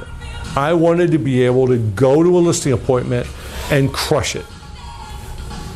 And so it just became my tool. I wrote it out a couple times because when you write things out, your brain remembers them better, right? You will memorize it better. And I just kept going back over it and over and over it to the point where I didn't have any stress, nervousness, anything about going on a listing appointment because I knew what I was going to say before I got there. And by the way, sellers don't say that many different things back to you anyway when you go on the appointments. They go, how much is your commission? What do you think we should list it for? How are you going to show it? How are you going to market it? I mean, like, beyond that, what do we do with our dogs? That kind of stuff. Like, you just already know the answers after a while. And so you don't have nervousness about going on listing appointments because you just go, I know what I'm doing. Confidence is a learned skill. It's preparation. You got to spend some time learning this stuff, and then you're just good. I can remember I started my real estate career at Sipsey Kleinzer. I don't think there's anybody from Sipsey here, and this is not a shot at them. You did too, right? You started, a couple of us did. Bob Mahoney's a general manager, and we were pretty good buddies at the time, and he was trying to convince me one time to change my listing presentation because he wanted it to be more company oriented. He wanted me to sell the company more in my presentation. And going all the way back to that beginning slide, right? I believe people pick us. People work with us. I believe in the real estate agent. And I'm like, dude, I'm not doing it. What I'm doing is working. I measured it. I'm a numbers dude. I tracked it all. But I knew it was working, and I'd already memorized it. And I was pretty unwilling to change it just to pitch the company more when I already had something down where I could walk in, sit down, and go, Daniel, and I'd said the same thing. Like it went the same way every time. That's how y'all need to get if you want to get good at listing presentations. Because most of the time when you go on a listing presentation, you're not the only person going to their house. In the next 3 years, that'll be extrapolated extraordinarily. I don't even know if that's a word that makes sense, sentence that makes sense. But y'all know what I mean. Like it's going to be more so than ever, the competition for listings. It isn't just this year. It isn't just right now. It's going to be the next few years for certain. We're going to fight like dogs for listings. And if you're the one that shows up prepared, because you did the research, you know the area, you got what you need to know, and you have your presentation where you literally walk down, you're calm, you're confident, conversational, not pitchy, because you already know exactly what you're going to say. My listing presentation, I said the same thing every time. I'd make fun of myself in the exact same spot of the presentation every time. I told the same corny jokes, it was the exact same every time. And some people might think, well, that sounds too scripted or whatever. And the people were only ever hearing it one time. Like, I wasn't going to this, they weren't hearing it 7 times in 7 days from me. Like, they heard it one time and then I left their house. So I just delivered my pitch after I figured out how I wanted it to look and sound, and I just memorized it. I wouldn't change it. The only thing that changed from 2000, when I probably wrote that out, maybe even a little bit before, till today, if I were to go do it, is the internet. The internet in 2000 wasn't really a thing in real estate. But that's the only thing I would change even from then. My opening statement, after I get sat down, I guide them to the kitchen table. That's where you should always sit. Don't sit in the family room. Like, it's too comfortable, and they're over there in their cozy chair, and I'm over here on the couch leaning forward. Like, don't do that. I've done it before. You never win when it happens that way. Never's a long time, but most of the time you won't. But the first thing we do is go, so Daniel is the seller. Daniel and Maddie are the sellers, and they're sitting there staring at me across the table, kitchen table, 100% dining room table, kitchen table. I'm on the other side of the table from where I can see them both, and I can talk to them both, and I can make sure they're paying attention to me that way too, by the way. They can't drift off. Daniel's going to grab his phone, and I'm going to grab it from now.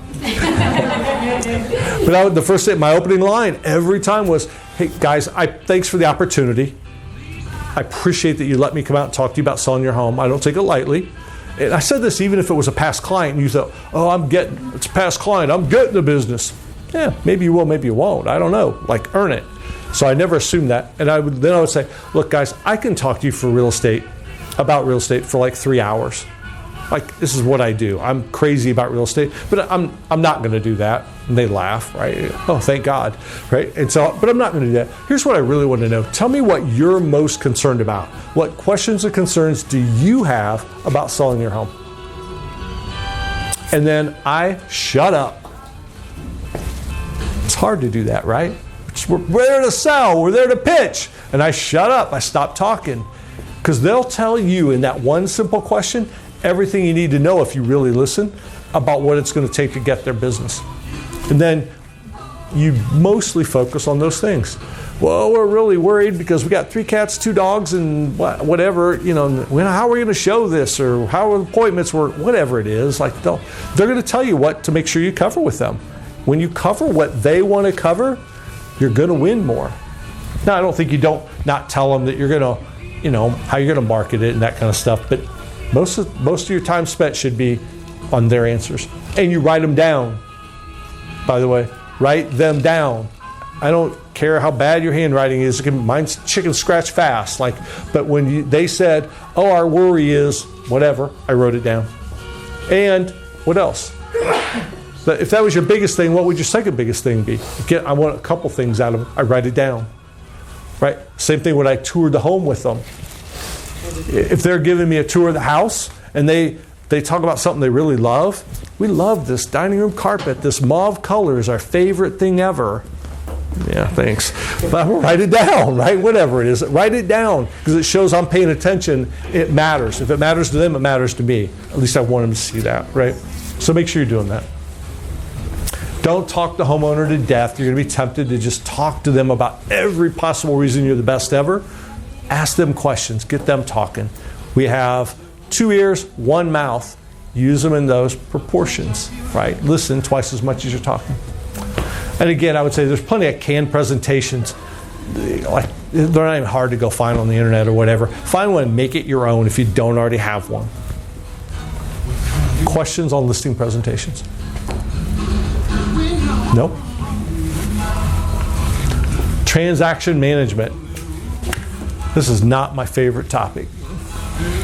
So why are we talking about it? Well, because we got to get this crap closed, right? Lisa thinks this is the best thing ever, don't you? Even after some of those deals? What did you say? Is it even after some of those crazy deals? Right. Well, we all have crazy deals, right? So transaction management. Lisa loves this topic, using checklists.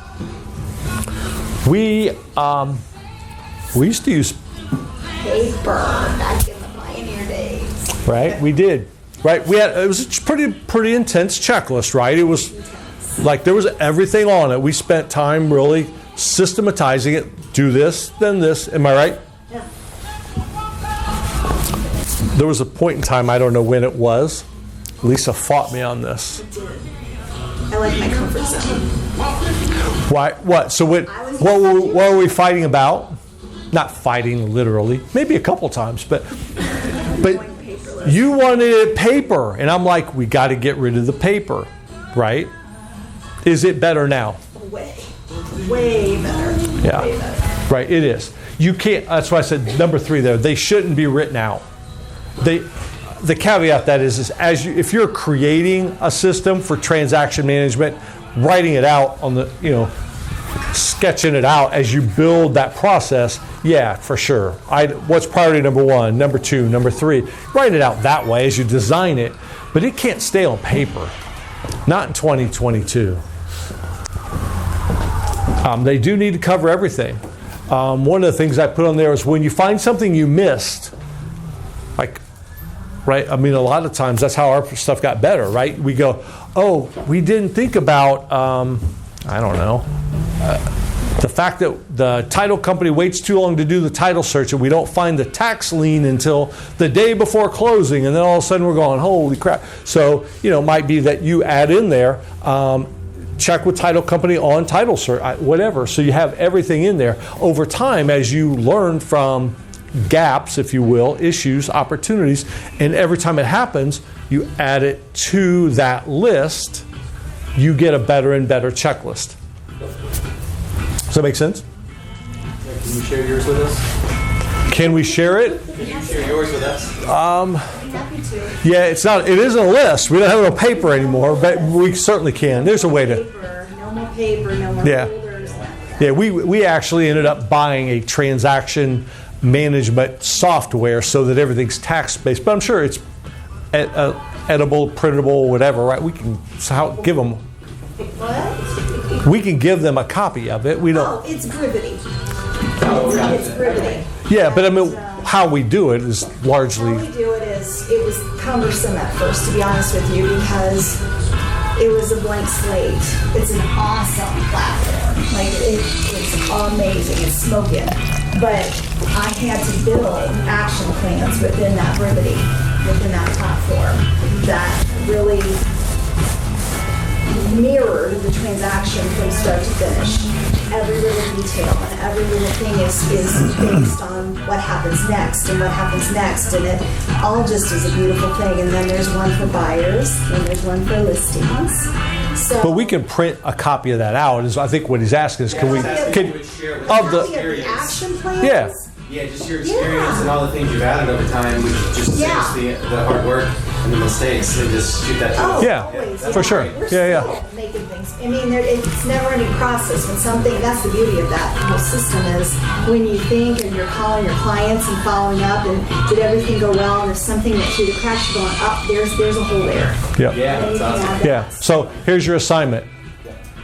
Ask for it afterward. Like if you're going to go, I asked Eric for that and he never sent it. I'm going to say, dude, the fact you said that means you ain't getting it, right? Like, but if you send me an email or a text and say, hey, dude, like 100%, Happy to share that. Yeah, It's the difference between night and day of handling more transactions versus you can handle a few transactions with a piece of paper, but that you can do on a grand scale. You can have somebody as a transaction coordinator just do that piece of it. And communicate with you and the co-op agent and everybody involved. Well, it sets a standard for how you're going to handle with the client, right? Because Lauren was supposed to be here today. She's sick. Lauren's our client care coordinator. She manages all the transactions.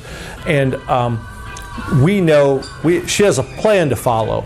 So every time a client goes under contract, day 1, this is going to happen. Day 2, and I don't know what it looks like. Eric's not allowed to mess with that stuff anymore. I get in trouble if I even think about it. But if you deliver the same experience every time, your client is happier with it every time. You're going to get better reviews for it. You're going to get more referrals from it. So it's really about making sure you have a system and a process for making it go well. Where we went from, Lisa loved her paper. I could still, when she was doing the transaction management, she'd be sitting at her desk doing all that, and she's writing all over the piece of paper and all that. By the way, she's really good at transaction management, and she had it. That was never the question. That wasn't the fight, if you will.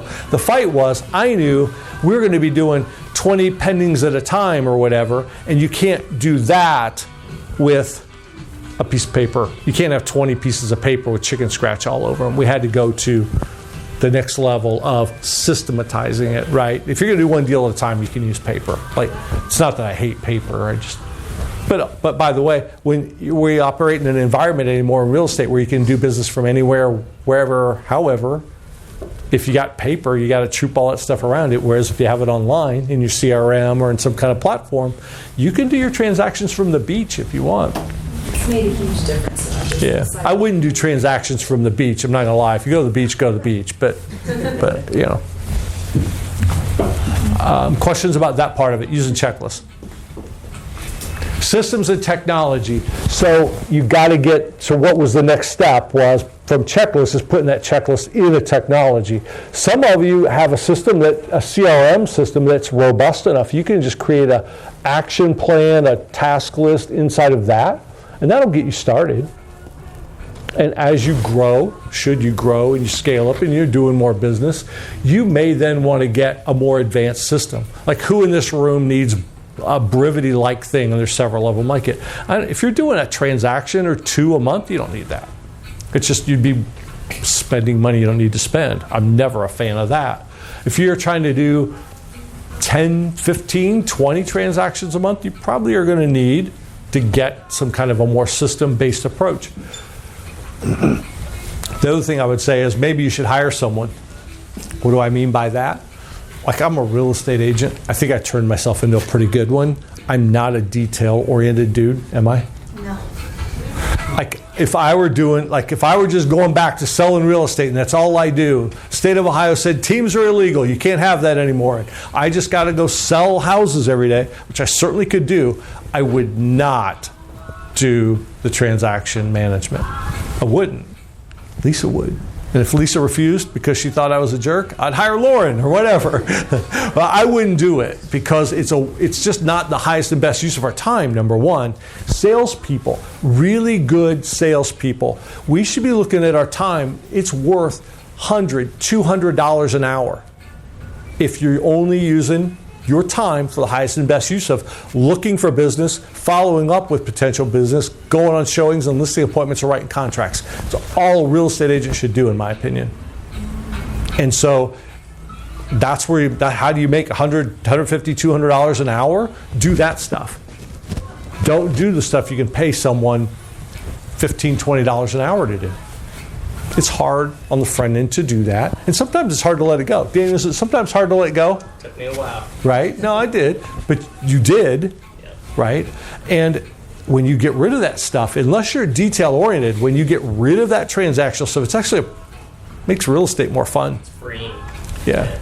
I remember the 1 year, I don't know what year it was, probably 2006, 2007 was my biggest year in real estate. I think I did 48 transactions by myself, no help.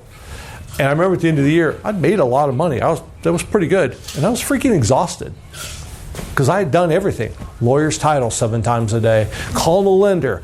Where's that inspection addendum? Like, well, I hate that stuff.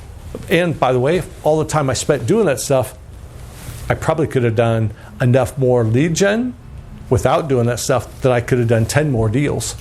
So think about, if I did 10 more deals, even back then, that was...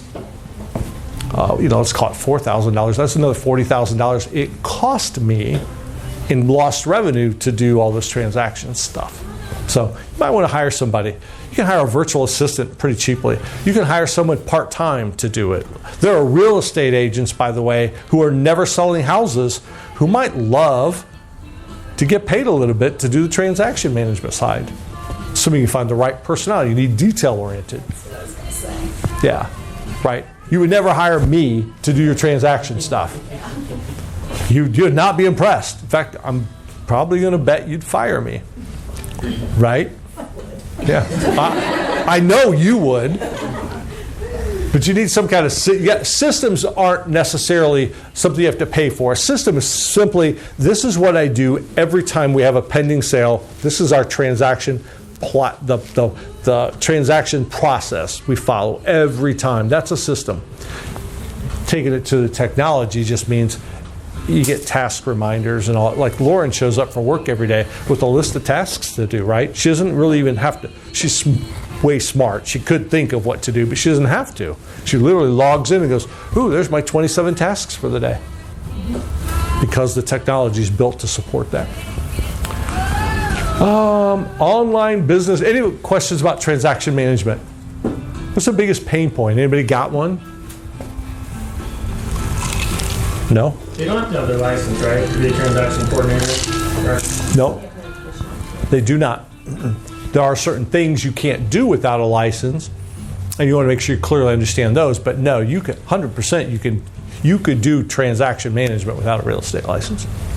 Yes, you just have to, especially on the call and the client end, you have to be careful with that. But there's nothing to say an unlicensed person can't process all that paperwork and do all those things. Yeah. Yep. Online business reviews. We already talked about, we know those are super important. How are we getting them? And where do we get them? Where are we getting them? Google. It's a good place to get them. Facebook, business page. People can do reviews there if you've got a business page. Again, just be careful about spending too much time with that business page unless you really have a plan for doing it, because you're going to go, oh, I got that page, and no one ever goes to it, and no one ever likes my stuff, and there's plenty of those. Zillow.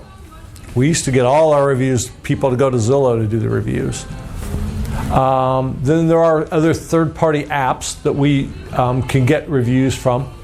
So let's go back to Google. Who gets Google reviews? Everybody that we do a transaction, you always try to get your person to do Google reviews. Yeah? Do they always do it? No. A lot of times they do that. Yeah, no, for sure, but you don't get them all the time. Breaking news, everybody's going to do one. Are all your clients awesome and they all think you're awesome? Of course they are. Oh, come on, they do too. Right? For sure they think. But sometimes it's not about, they don't do it because they didn't think you were great. Think about what happens when they close on a house, the moving truck somewhere, and they got balked. Daniel, you just moved. This is like smooth and seamless and no stress, and it's easy, right, to move? Yeah, it would have been if the moving company didn't get COVID. Right? And then you got all the boxes in your house, and you got to unpack all that stuff. And kids got soccer, and you got to make dinner, and you got to be at work, and your boss is yelling at you. And I don't mean us, but like the client, and somewhere in the middle they forgot to do the review. Sometimes you just forget, by the way. Doesn't that happen? A fair amount, right? You call them, because on our team, if we don't do a review, 2 weeks after the closing? 2 weeks after the closing, Lisa calls them and says, hey, hope everything's going awesome. She probably does it better than this, but hope everything's going awesome. You didn't do a damn review for us. Get on there and do it right now. I do a little better than that. Right? But what's the number one thing they say when you call them? So she doesn't say it like that, of course. I'm so sorry. Daniel did a great job. We loved him. Everything was so great. It's just been so busy, and I'll do it. And a lot of times, by the next morning, it's done. Yeah, right. So you just have to ask, number 5, ask multiple times. Sometimes in our head, we go, I asked them, they didn't do it. I don't want to ask them again. I don't want to bother them. They're busy. They forgot. But don't just make it about calling for the review, because you don't just make it about, like, you call them and go, oh, yeah. What do you say? How's everything going since you moved into your home? Any questions I can help answer? Anything you need? Any vendors that I can help put you in touch with for any repairs? I come from a place of service, back to that same theme. What can I do for you? I'm here for you. We're here for you even after the sale. And then, my verbiage that I say is, I noticed you hadn't completed a review for Daniel and our team, and I'm sure you're quite busy with life and moving, but reviews are so important to our team, and it would be mean so much to Daniel if you could just take a couple minutes. Can I ask you to do that? And that's when they gush all over everything, and everything's great, and then they do it. But you're just going to have to ask multiple times. Like, you're going to have to get clear. You're going to have to ask multiple times if you want the review. And by the way, I can't emphasize enough how important they are. I know Daniel, Adam, Kimberly, Lisa, like, you guys are sick of hearing me talk about this, right? Like, it's all we talk about it anymore. But we got to get the reviews. Cherie, right? You haven't heard it enough. Cherie's newer to our team, so she's like, I only heard him say it one time. Just wait. You can hear it 17 more times. But they're so important because everyone's going online checking us out before they do business with us, guys. You don't know it. Like they don't tell you, oh, hey, Jordan, I checked you out on everything I could find online before I called you back. Like, they don't tell you that, do they? No. I think so. But they do. They do check you. They are 100%. They're doing that. If you think they're not, you're crazy. So we got to get the reviews. So what we've done, here's a little, I don't know if it's a hack, if you will, but what we've done is we use a tool called Reach 150. It's a review collector, and we get the person to do the review there. It doesn't require them to log in, create an account. So it's super, super simple to get the review. And then and a lot of people do it because of the ease. You got to keep it simple. You got to make it easy for them. And then when they write I have to approve the review before it gets posted publicly. So if you get somebody that writes something, like this happened like maybe one time, and all the time we'd be getting reviews where we had someone that wrote something that was it was awkward. And it wasn't about our team specifically. It was about a third party in the transaction. I think it was a lender. But I didn't want that on our review. It just didn't look good, right? So I didn't approve it. Don't judge me. I was like, that bad boy's lost in the outer space somewhere. It ain't out there. If you send them directly to Google, you can't do that. The Google review's there. It's going to live forever. And so, it's not written anywhere, guys, that every review you get has to be publicly posted. If you show me where that's a rule, I'll follow it, maybe. But it's not, right? It's a marketing thing. And so for that reason, we've chosen to use Reach 150, which again is it's a third party. I call it a third party app. It just collects them, and then they all write. Like, our reviews are awesome. Everybody on our team does awesome. Then you can just get them to post it off to Google. It's super easy. Just go, hey, thank you so much for writing us this awesome review. This is just an email. I copy and paste the review into the email. Would you mind adding this to Google for us? It'd mean the world. And then the link to where they can click the link, it takes them right to Google. They can copy and paste it, and almost everybody will do it. We started bribing them just to make sure. Starbucks gift card. Hey, if you'll take the time to write, I'm not bribing them to write the review. They already did that, right? They already wrote a nice one. I'm bribing them to take the extra few minutes to go to Google and add it there. They do, like almost everybody does, for a Starbucks gift card. And by the way, it's worth it for you to have that review on Google. It's worth the $10 or whatever you want to give them. We don't do Zillow anymore. Why? Because I consider Zillow to be the enemy, to be frank. They are the enemy of a real estate agent. There are some people I agree with that. Some people don't agree with that. It's cool. This isn't for us to debate is Zillow awesome or not. They are, by the way, a brokerage. They are a brokerage. They are a competitor. And so I'm not adding our reviews to Zillow anymore. If you go look, we have, 60 of them there or whatever, but we don't add them there anymore. We don't do anything with Zillow, really, so I don't really care. Other people have a different business model, and it's cool. We just have chosen not to do that. Facebook's good. I don't think it's the most I wouldn't. If you get people writing a review on Facebook also, that's cool. There's nothing wrong with it. It's just I don't perceive that to be the most important one. It's hard to get people to do our original review and then bribe them to go to Google and copy and paste it. They're only going to do so much. And so we've just chosen Google's most important for us. Questions on reviews? If you like, Facebook is one of my biggest hit spots. I get leads from there all the time. So when I get reviews that aren't on Facebook or they email me something, I will ask if I can use it on my social media, and I will just put it on a slide and create it like my own little referral. Oh, slide. No, 100%. Then you could post it still as a referral, and then when people come to your page, they see the personality in it. So yes. So they're not. They're not doing the actual review on Facebook. You're creating what I would call a graphic, really. Yeah. No, we do that too. Good point. Thanks for. In the system better anyway. So. Yeah. Thanks for adding that, because we do that. I should add that to that. It's an opportunity when you get a review. You shouldn't just go, oh, cool, we got a review. Daniel, you got one. Was it last week? Yeah. Those people wrote a book. It was almost too much because I'm going, damn, the print's going to be small on the review. Like, it was long though, right? So that's like, you want to post that on all your social media channels, and that goes to your Instagram, your Facebook, your profile, your business page, your I don't know, TikTok. I don't think you can. Well, and one thing too that I've done in the past is ask your client, can I tag you in the post when I repost this? Because then their people see it, so that word of mouth starts spreading. Yep, that's a good point. Did you guys hear that?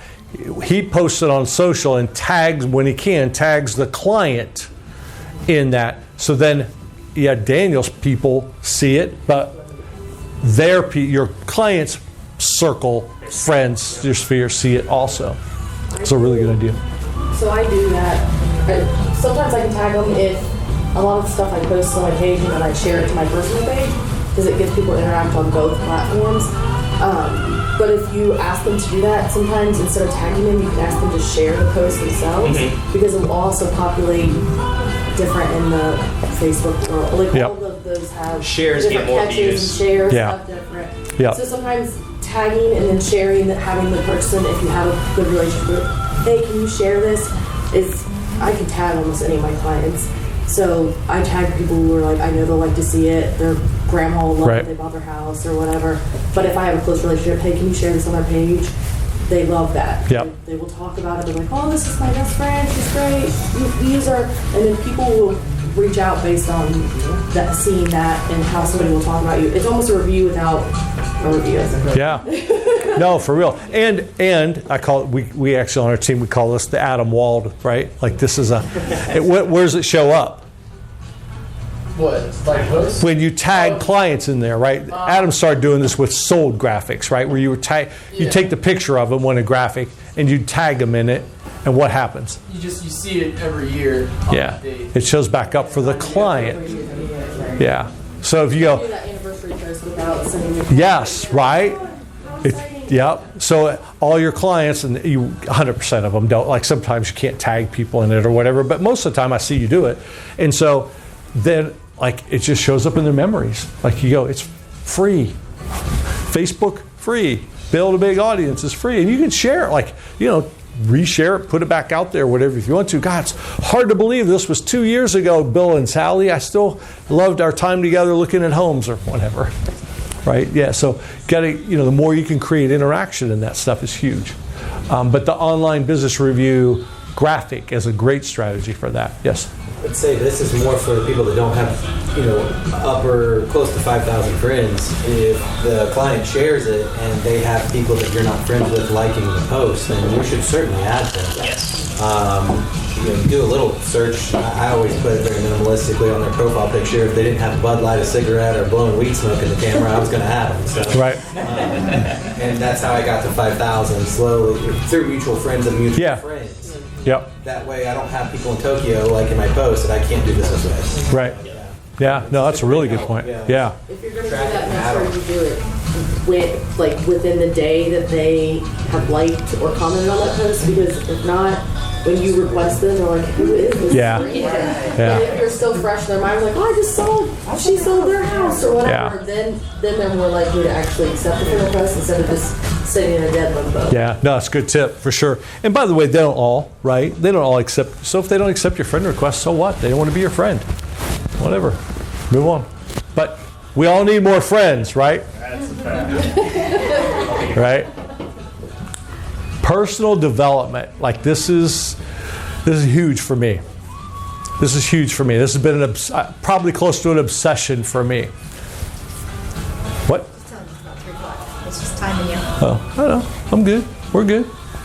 Personal development. So I created this little list of some books I think are awesome to read. I read a ton of books. I'm currently reading 3 at the same time. Don't judge me. And no, none of them are Harry Potter. But these are some that I think if you're into building a business and you want to create a bigger career for yourself, no matter what the goal is, but if you want a bigger, better career, these are some books I would 100% read. First one is E-Myth Revisited. It's not a real estate book. It's a book about running a business. And a lot of it is around working on your business versus in your business. In your business means running around with, in our case, buyers and sellers and showings and closings and all that stuff. On your business is, I have the time between 7 and 9 a.m. on Tuesday mornings where I don't do anything. I would never book an appointment during that time, and I read. Or I work on a system that I know I need to implement in my business. But I work on the business. You are the business, guys. You are the business. Tom said it, right? He said, I'm a business owner. We're all business owners. Real estate agents don't always act that way, though. We act like, I don't know, Pop-Tart realtors sometimes. We're just running around, and that's how we get paid. We do. But if you want to be more purposeful about it and grow a bigger, better career, you need time to read. Somebody in here is going, I hate reading. Somebody is. Anybody want to admit it? I hate reading. Right here. All right, cool. Awesome. It's cool. Like, there are things I do all the time I don't like. I like to read. Like, I have way more books than I should have. But you have to spend sometimes doing things you don't like to do.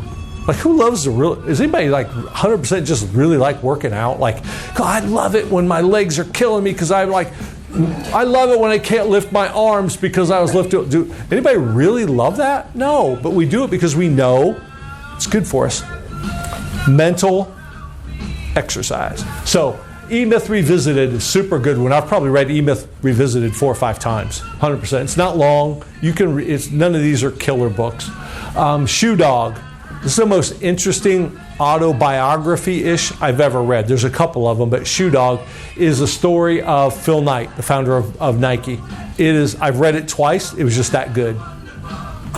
So it's a good business book, but it's about his story and his relentlessness and his unwillingness to give up when he was failing. Like, it just wasn't working for him, and he just kept going and pushing and fighting and kicking and scratching until, we all know who Nike is today, right? Super good book. Fanatical Prospecting, if you're on our team, you know this book, but Fanatical Prospecting is a great book. It's not real estate related either, but when I read it the first time, I felt like the dude wrote it for us, like 100%. It's a good book, right? Like, yes. The Bible. Yeah. George, you read it, right? Yeah. Yep. Like Fanatical Prospecting by Jeb Blunt, I think. Exactly What to Say. I'm actually reading this one right now, but I'm only halfway through it, but it's good enough that I'm going to tell you to read it. This was a recommendation from my friend Kevin Kaufman. Exactly What to Say. It's not a big book, but it's simply about exactly what to say. We're all in the business of selling something, talking to people, and I started reading it, and I'm like, Kevin's never really led me down a wrong path. He says read a book, I usually read it, and it's good. Promise you won't waste your money on that one. Exactly What to Say. Number 5, The Miracle Morning. I don't know how many times I've read this one. A lot. I'm a slow reader. A slow learner, right? I'm a fast reader, slow learner. It took me 7 times. Miracle Morning is all about having a strong morning routine. Somebody in here went, I hate mornings, Eric. I'm not a morning person. That's not true. You weren't born either a morning person or an evening person. You developed a habit. So anybody can be a morning person. And this book is very small, like that probably. Super good, easy to read. It's a guy telling his story. It's interesting, and I think there's a lot of motivation in it. A lot of stuff is motivating, but it's a story of building a strong morning routine. You don't know anybody that you know of that's super successful that doesn't have some kind of a strong morning routine. All the most successful in the world do. High Performance Habits is a really good one. This one's a little bit bigger book. It's not crazy huge, but High Performance Habits is another one.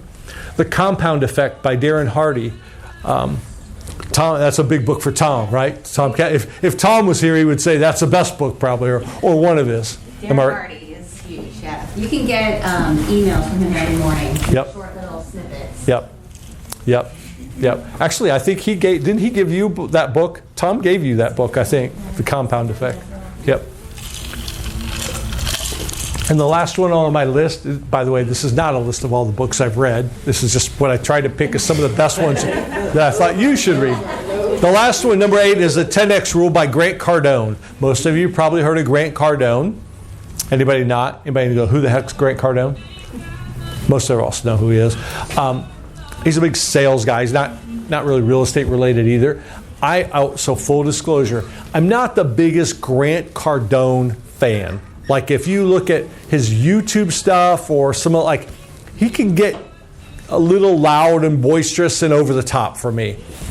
And that book though, don't listen to it, read it so you get the personality of Grant and all that out of it if he's not your dude. The book, the concepts inside the book, there's some serious value in there. So for that reason, I would say read that one. That's a good enough reading list for 2022 for most of you, isn't it? Yeah. Or for next month. Or for Jordan, can you get through this in 2020? Take me 10 years. No, it could take you that long. It shouldn't take you that long. Does it help you to listen to them? I have to listen to them. Sometimes, yeah. I've heard a few times that, and I actually read this in something just in the last couple of days. It's in another book I'm reading. I think the guy mentioned it.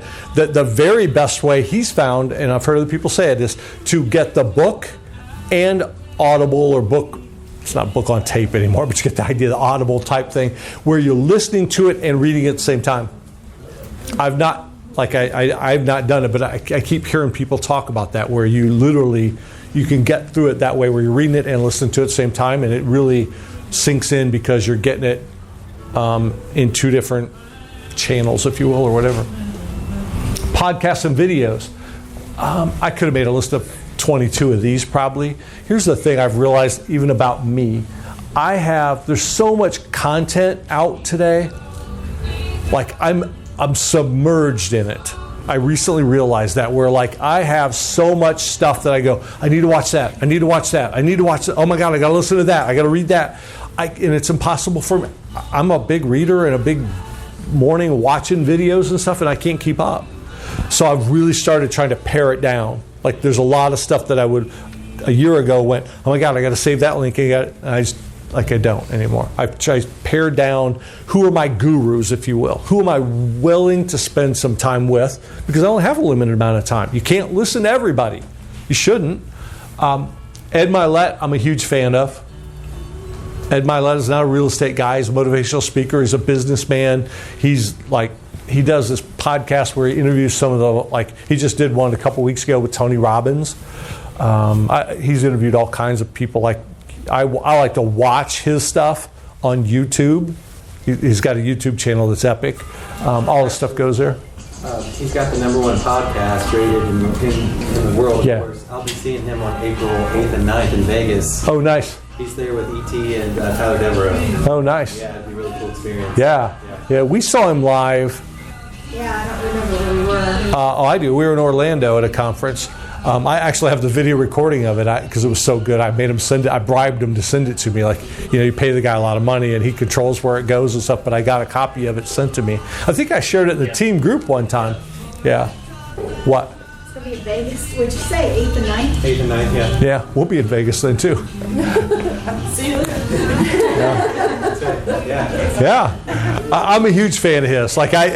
There was just an entertaining podcast he has. It's fun if you just want one that's it's really good if you listen for some of the concepts he had, and it's funnier than hell. He interviewed oh my gosh, the guy's name, Frank Caliendo. Everybody knew Frank Caliendo, the impressionist. I don't know, a year or two ago. I think I shared it in the Facebook group back at the time, because there's some really good stuff about scripting inside out if you're listening to it. And it's there's times when Ed Milet's literally laughing so hard he can't hardly talk because Frank's funny, right? So that's a good one to go search for in YouTube. Frank Caliendo, Ed Milet, or something will come up. The Kevin and Fred Show. My buddy Kevin Kaufman would kill me if I didn't put this one on here. But it actually is, he is my good friend, but he's turned into an amazing podcast dude. This guy, I've known him for a long time. He was my coach a few years ago. And he just started doing this podcast, and at first, like, no one's paying attention, right? You go, oh, cool, Kevin interviewed. I've been on it. Tells you how low he was. He'd scraped the bottom of the barrel in the beginning. I was on it. But, like, now, like, the quality of the people he's had on there, and, like, he's gotten so good at interviewing people. Like, I watch it every time an episode comes out. Not because Kevin's my friend, but because it's good. So, Kevin and Fred Show, he's in real estate, so it's 90% real estate related. Really good one. The Tom Ferry Show.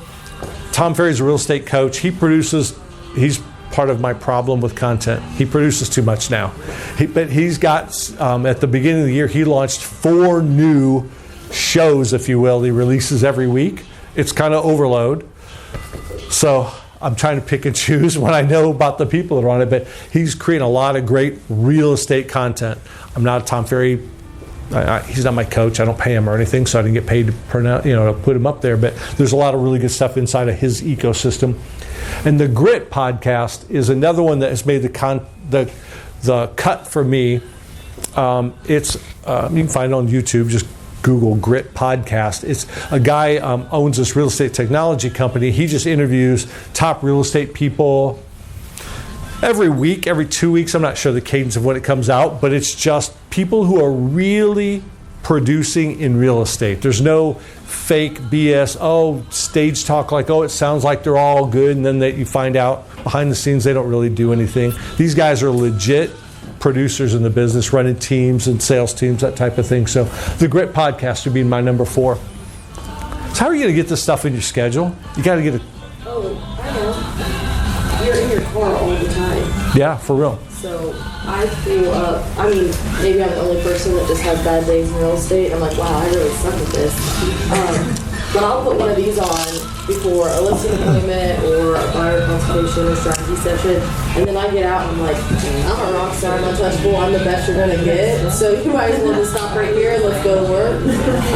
So I always put these on in the car, especially on a day like this really gets me down sometimes. So I'm like, you know what, I need one of these reminders that I'm not. We all do. Alone, or like, we all do. Real estate can make you feel alone sometimes, right? Like it really can. And so you've got to work on your head. You've got to work on your head. And this is the kind of reading books, podcasts, videos is how you do that. Were you going to say something? I was just thinking about our psych up thing that we did before we went on listing appointments. Go ahead. You can tell them. It just made me laugh because this is a long time ago. We went on listing appointments together all the time back in our early days of real estate. So we did everything together, and we did psych up songs. You gotta psych yourself up, right? You do. Tina Turner, Simply the Best, was our. By the time we got out of that car, Tina had us so psyched up. We were like simply the best. We couldn't win this. So it just made me laugh when you said that because I had that. Jordan's over here. Jordan's going. Jordan's going. I'm gonna have to Google that. I never heard of that. Your face, man. But we did you got to do what you got to do sometimes, right? You got to. It matters. It does. Good point. Thank you. Yeah, it really is. Podcasts and videos. There's my 4. Like, are there others? Yeah, for sure. Like, there's 9 billion of them. That's the problem, right? So I've just pared mine way down. So I added this morning. A few secrets to success. Or, as I said, I posted about this. Or I could have called this what I wish I knew back when. Like this stuff, if I'd have known it in 1998 or 2000 or whatever, like it would have been super value to know. These are some of the lessons I guess I would learn along the way. First one's consistency. These aren't in order even. Like, so I say the first one. First one I wrote down.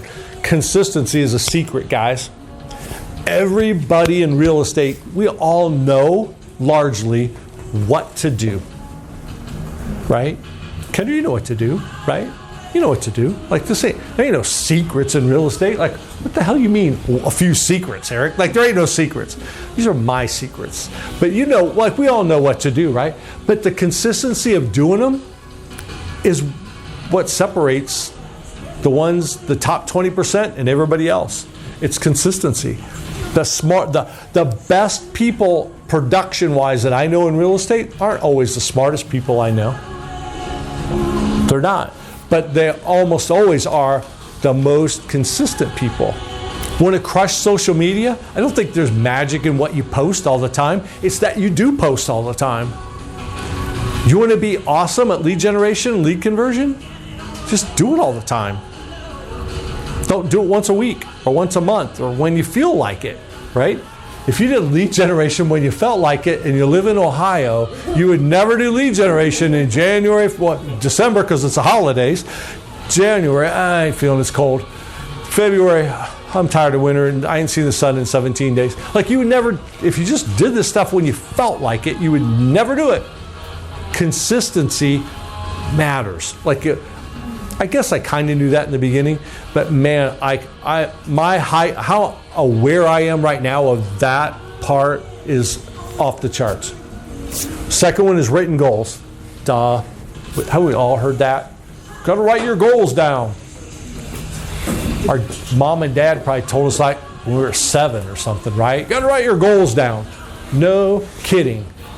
Write your goals down and a written list of the actions needed to hit those goals. We all build, hopefully everybody with a business plan. Like it's 2020, I don't know, it's almost the first quarter's almost over, closings wise. How you feel about that? Think about that, right? Today's February 17th. We have about another week to sell stuff that's going to close in the first quarter.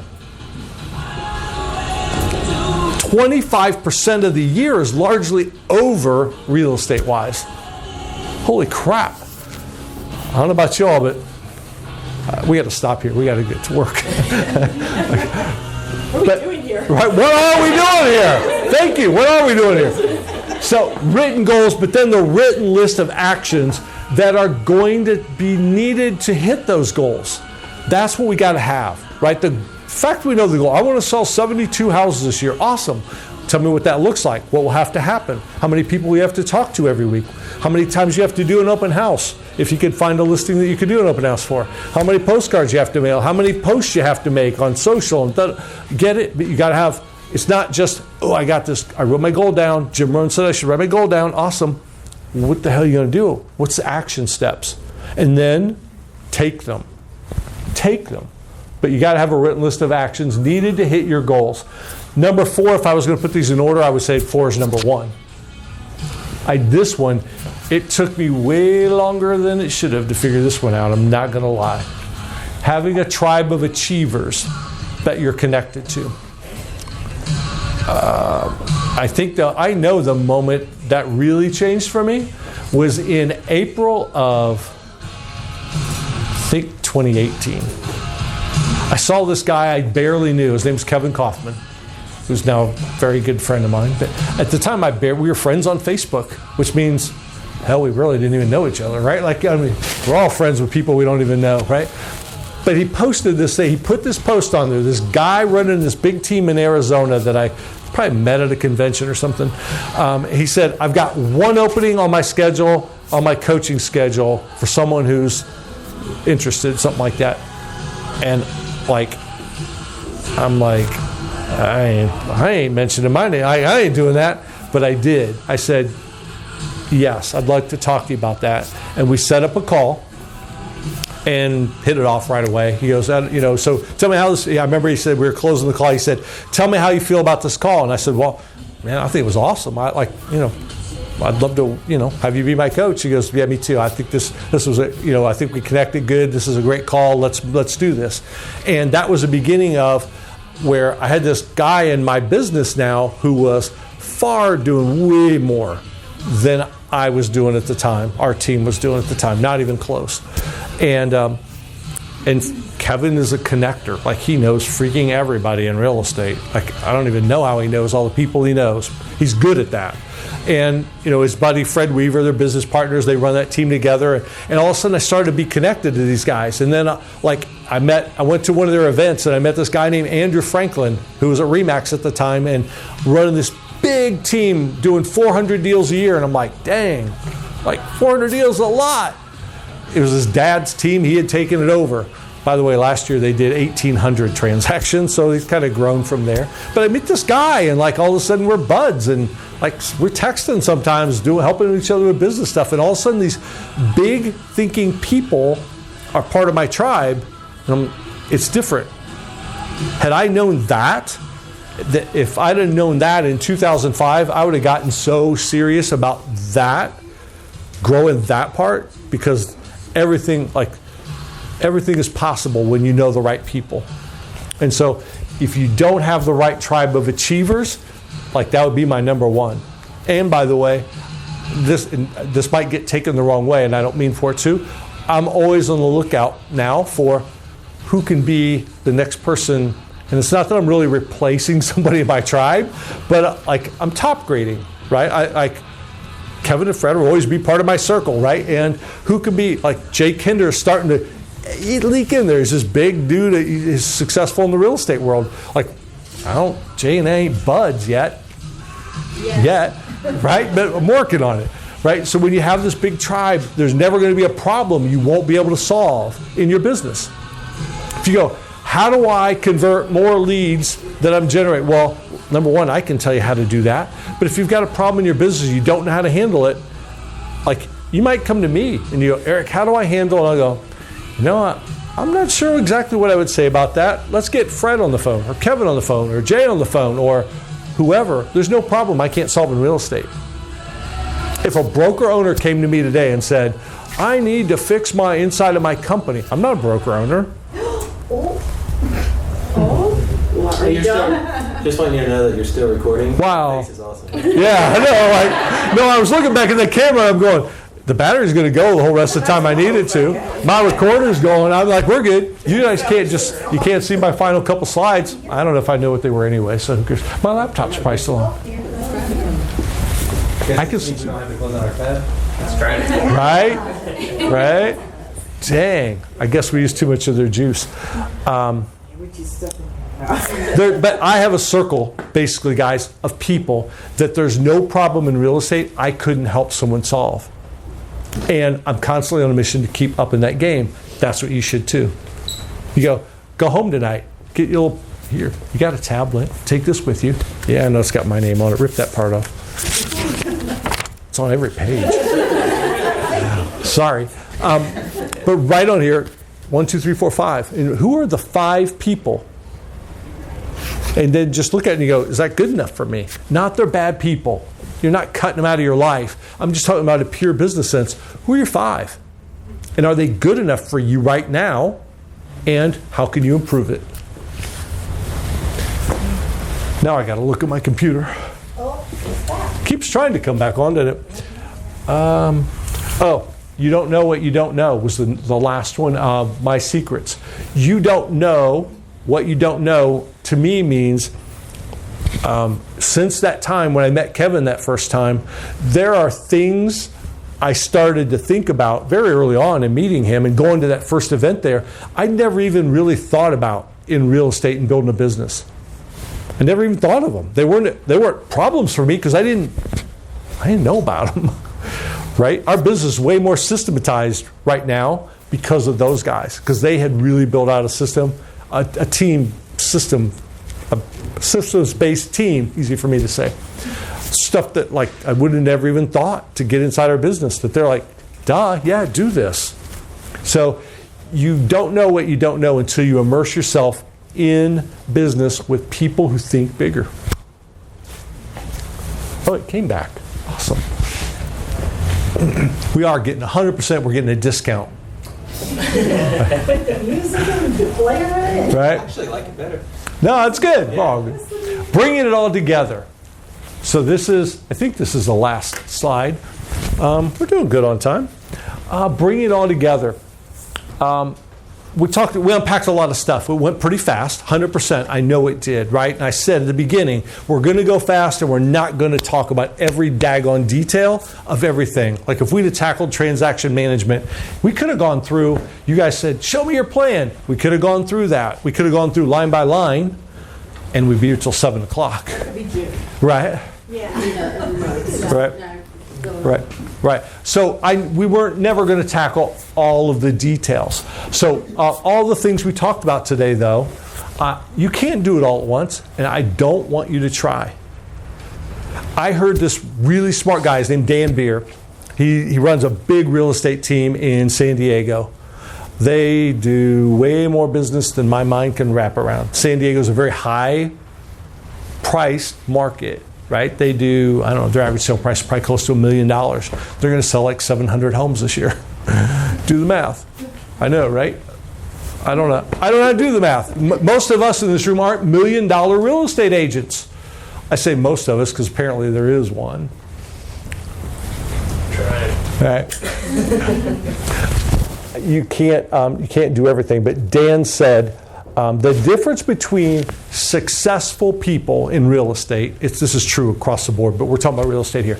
The difference between successful people in real estate and average people is that successful people, when they hear a really good idea, they write it down and then they get into action. They do it.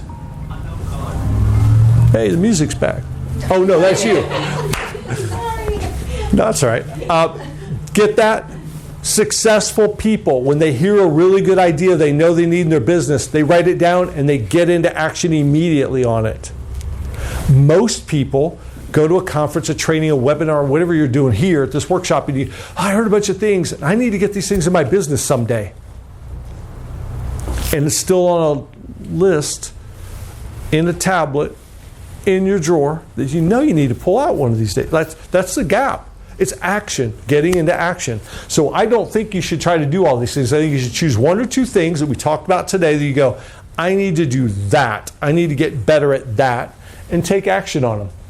How are you going to do it? Get it on your calendar. Real estate agents hate calendars, I think. Why? I don't know. Maybe because you get into real estate for freedom and flexibility, and a calendar and having time blocks on it and following a calendar sounds like the opposite of that. But the truth of the matter is, using your calendar properly is going to give you the freedom you're looking for. Because if you never make any money in real estate, you don't get freedom, by the way. But get this stuff get it on a time block. When you won't break it, I have tons of time blocks on my calendar that aren't with other people. They're appointments. They're not with other people. Most of them aren't, right? Sometimes Lisa will go, hey, I need to set up an appointment for someone you to talk to, and I can't find a time on your calendar. And it ain't because my ass is so busy running around with buyers, because I don't do that.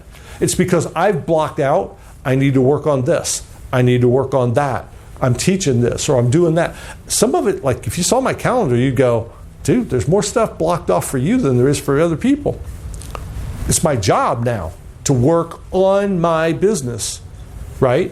And so you've got to start to get some of that on your calendar. You won't do it. Do it early in the morning. Nobody will mess with you in the morning. Read the Miracle Morning. Start getting up earlier. I lost most of you already, didn't I? Start getting up earlier, and then that time block, because you have the extra time, you found it when you're not even ignoring your family, or you're not ignoring your kids, or you're not ignoring your clients, because it's at a time when you wouldn't be doing any of that anyway. Right? I have time blocks really early in the morning. Lisa doesn't even know they're there, because I get up way early. And I'm not saying that because I think I'm awesome. I think it because I just found time when it's quiet, no one will mess with me. If I'm from 6 to 7 o'clock, I have a time block. I know Daniel is never going to slack me at that time going, dude, right? You might now, right? Yeah, you might now. And by the way, he ain't sleeping at all with the baby, so I know he might, right? But you got to get it on your time block. Find it when it works for you. Maybe if you've convinced yourself you're a night person, then put on your time block at night. But stick to it. It's an appointment. If you had an appointment with a buyer or seller to meet with it, what time is it? It's 3:30 right now. So let's say at 5 o'clock you have an appointment with a client. You're supposed to meet him and show him a house over here on Reed Hartman Road. Would you be there? 100% you would. If you have an appointment at 5 o'clock to watch the Ed Milet podcast for an hour, because it was an awesome episode with Tony Robbins on personal development, and you put it on your calendar, would you do it? Most of the time not, probably. Because it's not really an appointment. You go, it's something I should do. If you start thinking about those things as appointments, though, like don't break them most of the time. Once in a while, life's not perfect, but hold those. But the only way to hold them will be if they're in a time when you won't change them. I wouldn't make it at 5 o'clock because a buyer's going to call you. Show me this house. Oh my God, there's one on the market. Come now, right? And you're going to forget that video because you're running to the house. So get them in time when you won't. So get a time block. Get help if you need it. Get help if you need it. If one or two of these things, you go, if I just did that, like Jordan wrote something down, and he says, I know I got to do that, but I don't know exactly what to do next. What do you think Jordan should do? Get help. The number one thing I would say to Jordan is call me. Let's get a time let's get on a call. Let's talk about it. Let's do a Zoom. Let's meet somewhere, whatever it is. Somebody can help you. Ask for help. There's tons of people that will help. There's nobody in this room. If you reach out to me and say, Eric, can we on a half-hour call to talk about, I'm never going to say no. I'm never going to say no. It might be at a specific time. I might just go, yeah, whenever it works for you. I might go, I can do it Thursday at 4 or I can do it Tuesday at 3, whatever. But 100% do it. So if you need help, get help. Get accountability. Everybody, was that you this morning, right? We were on a call. I was on a call with Sheree and I said, look, I'm not going to boss anybody around on our team. I'm not micromanaging you, but we all need accountability. And if you have a goal you've set and you establish what you need to do, most all of us, I think everybody in this room, needs some form of accountability to make it happen. Because left to our own devices, when we can do whatever we want, because we're real estate agents, sometimes we will. It's not exactly, it's the enemy of do whatever you want, whenever you want, can be the enemy of crushing it in real estate, right? There's a happy medium in there somewhere. So get accountability. The best accountability is hiring a coach probably, because then somebody's going to grill you every week. Did you do what you said you were going to do? But by the way, if you're something you really want to do, we'll pick on you. Deborah, you gotta, there's a thing. I gotta do this. This is gonna be so important for my business. I know I need to do it. And it's week by week, I need to get this done, to this done, to this done. And you don't have anybody holding you accountable. I mean, you work hard. You're gonna try to get it done. But there's gonna be weeks when you skip it because you get busy and buyers or whatever. But if you have accountability, even with your spouse. There's things that are slightly outside your comfort zone that you procrastinate because it's like, I don't quite know how to do that, so I'll think about it and I'll do it tomorrow for sure. Yep. But if you have a deadline because of an accountability partner, then you do it for sure. Yeah, by the way, your accountability partner could be your brother, your sister, your parent, your spouse. Like all of us have people where you go, I don't want to tell them I'm going to do this because then damn it, I'm going to have to do it, right? That's accountability. You can hire a coach for accountability. Deborah's in an accountability group right now, right? Are you guys done? You have one more week? Yeah, we have one more week. Okay. Yeah. Where, in this small group, I just finished one I was in with Kevin, where for 6 weeks, we made commitments to do something by the next Wednesday.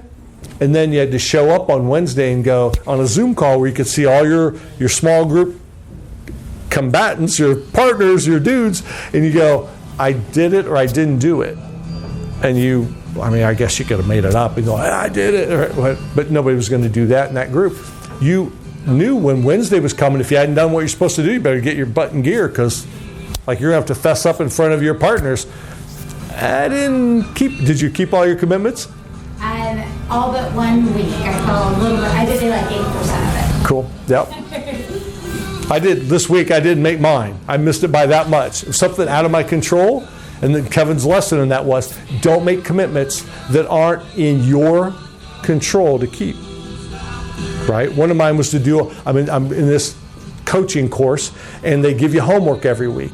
And so one of my commitments yesterday was to have completed all the weekly homework. Well, one of the things was to employ a photographer for some marketing photos.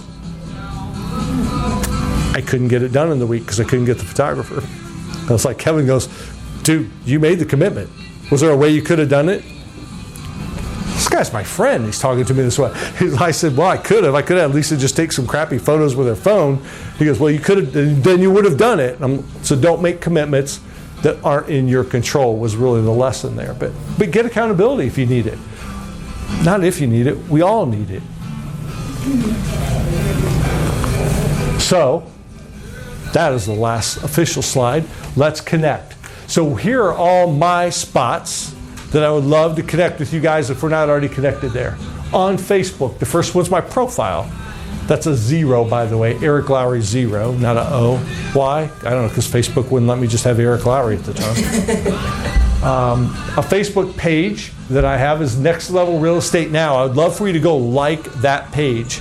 It is a training-oriented business page where I'm adding slowly now, but I'm about to ramp it up, partly because of this course and this marketing firm that I hired, to add more real estate training content to that page. It's completely free. It's a page, not a group, so anybody can see it, but I'd love to have you go like it. It's facebook.com/Next Level Real Estate Now. It's a mouthful, ain't it? Has no broker affiliations to. There's never a discussion about who's with who or what's with what. I don't care about that stuff. It's about real estate training for me. My Instagram is Eric Lowry 1. We're always looking for new followers, right? So if you follow me, I'll follow you back. So I can promise you at least one new follower. Unless I'm already following you. Daniel, I know I'm already following you because you like my stuff all the time. On LinkedIn, if you're so inclined. LinkedIn.com/IN. I don't know why they have to do that. Eric Lowry. And my YouTube channel, that is a domain, by the way, that links to my YouTube channel, ericlowry.live. So that's a website. Type it in the browser, it'll go right to my YouTube page, so you don't have to go search for it. So go there. We all need more subscribers if you have a YouTube channel, right? We all do. So subscribe. That's all I got. Thank you for coming. Absolutely. You saw us. Thank you. Absolutely. Thank you. Thanks for coming.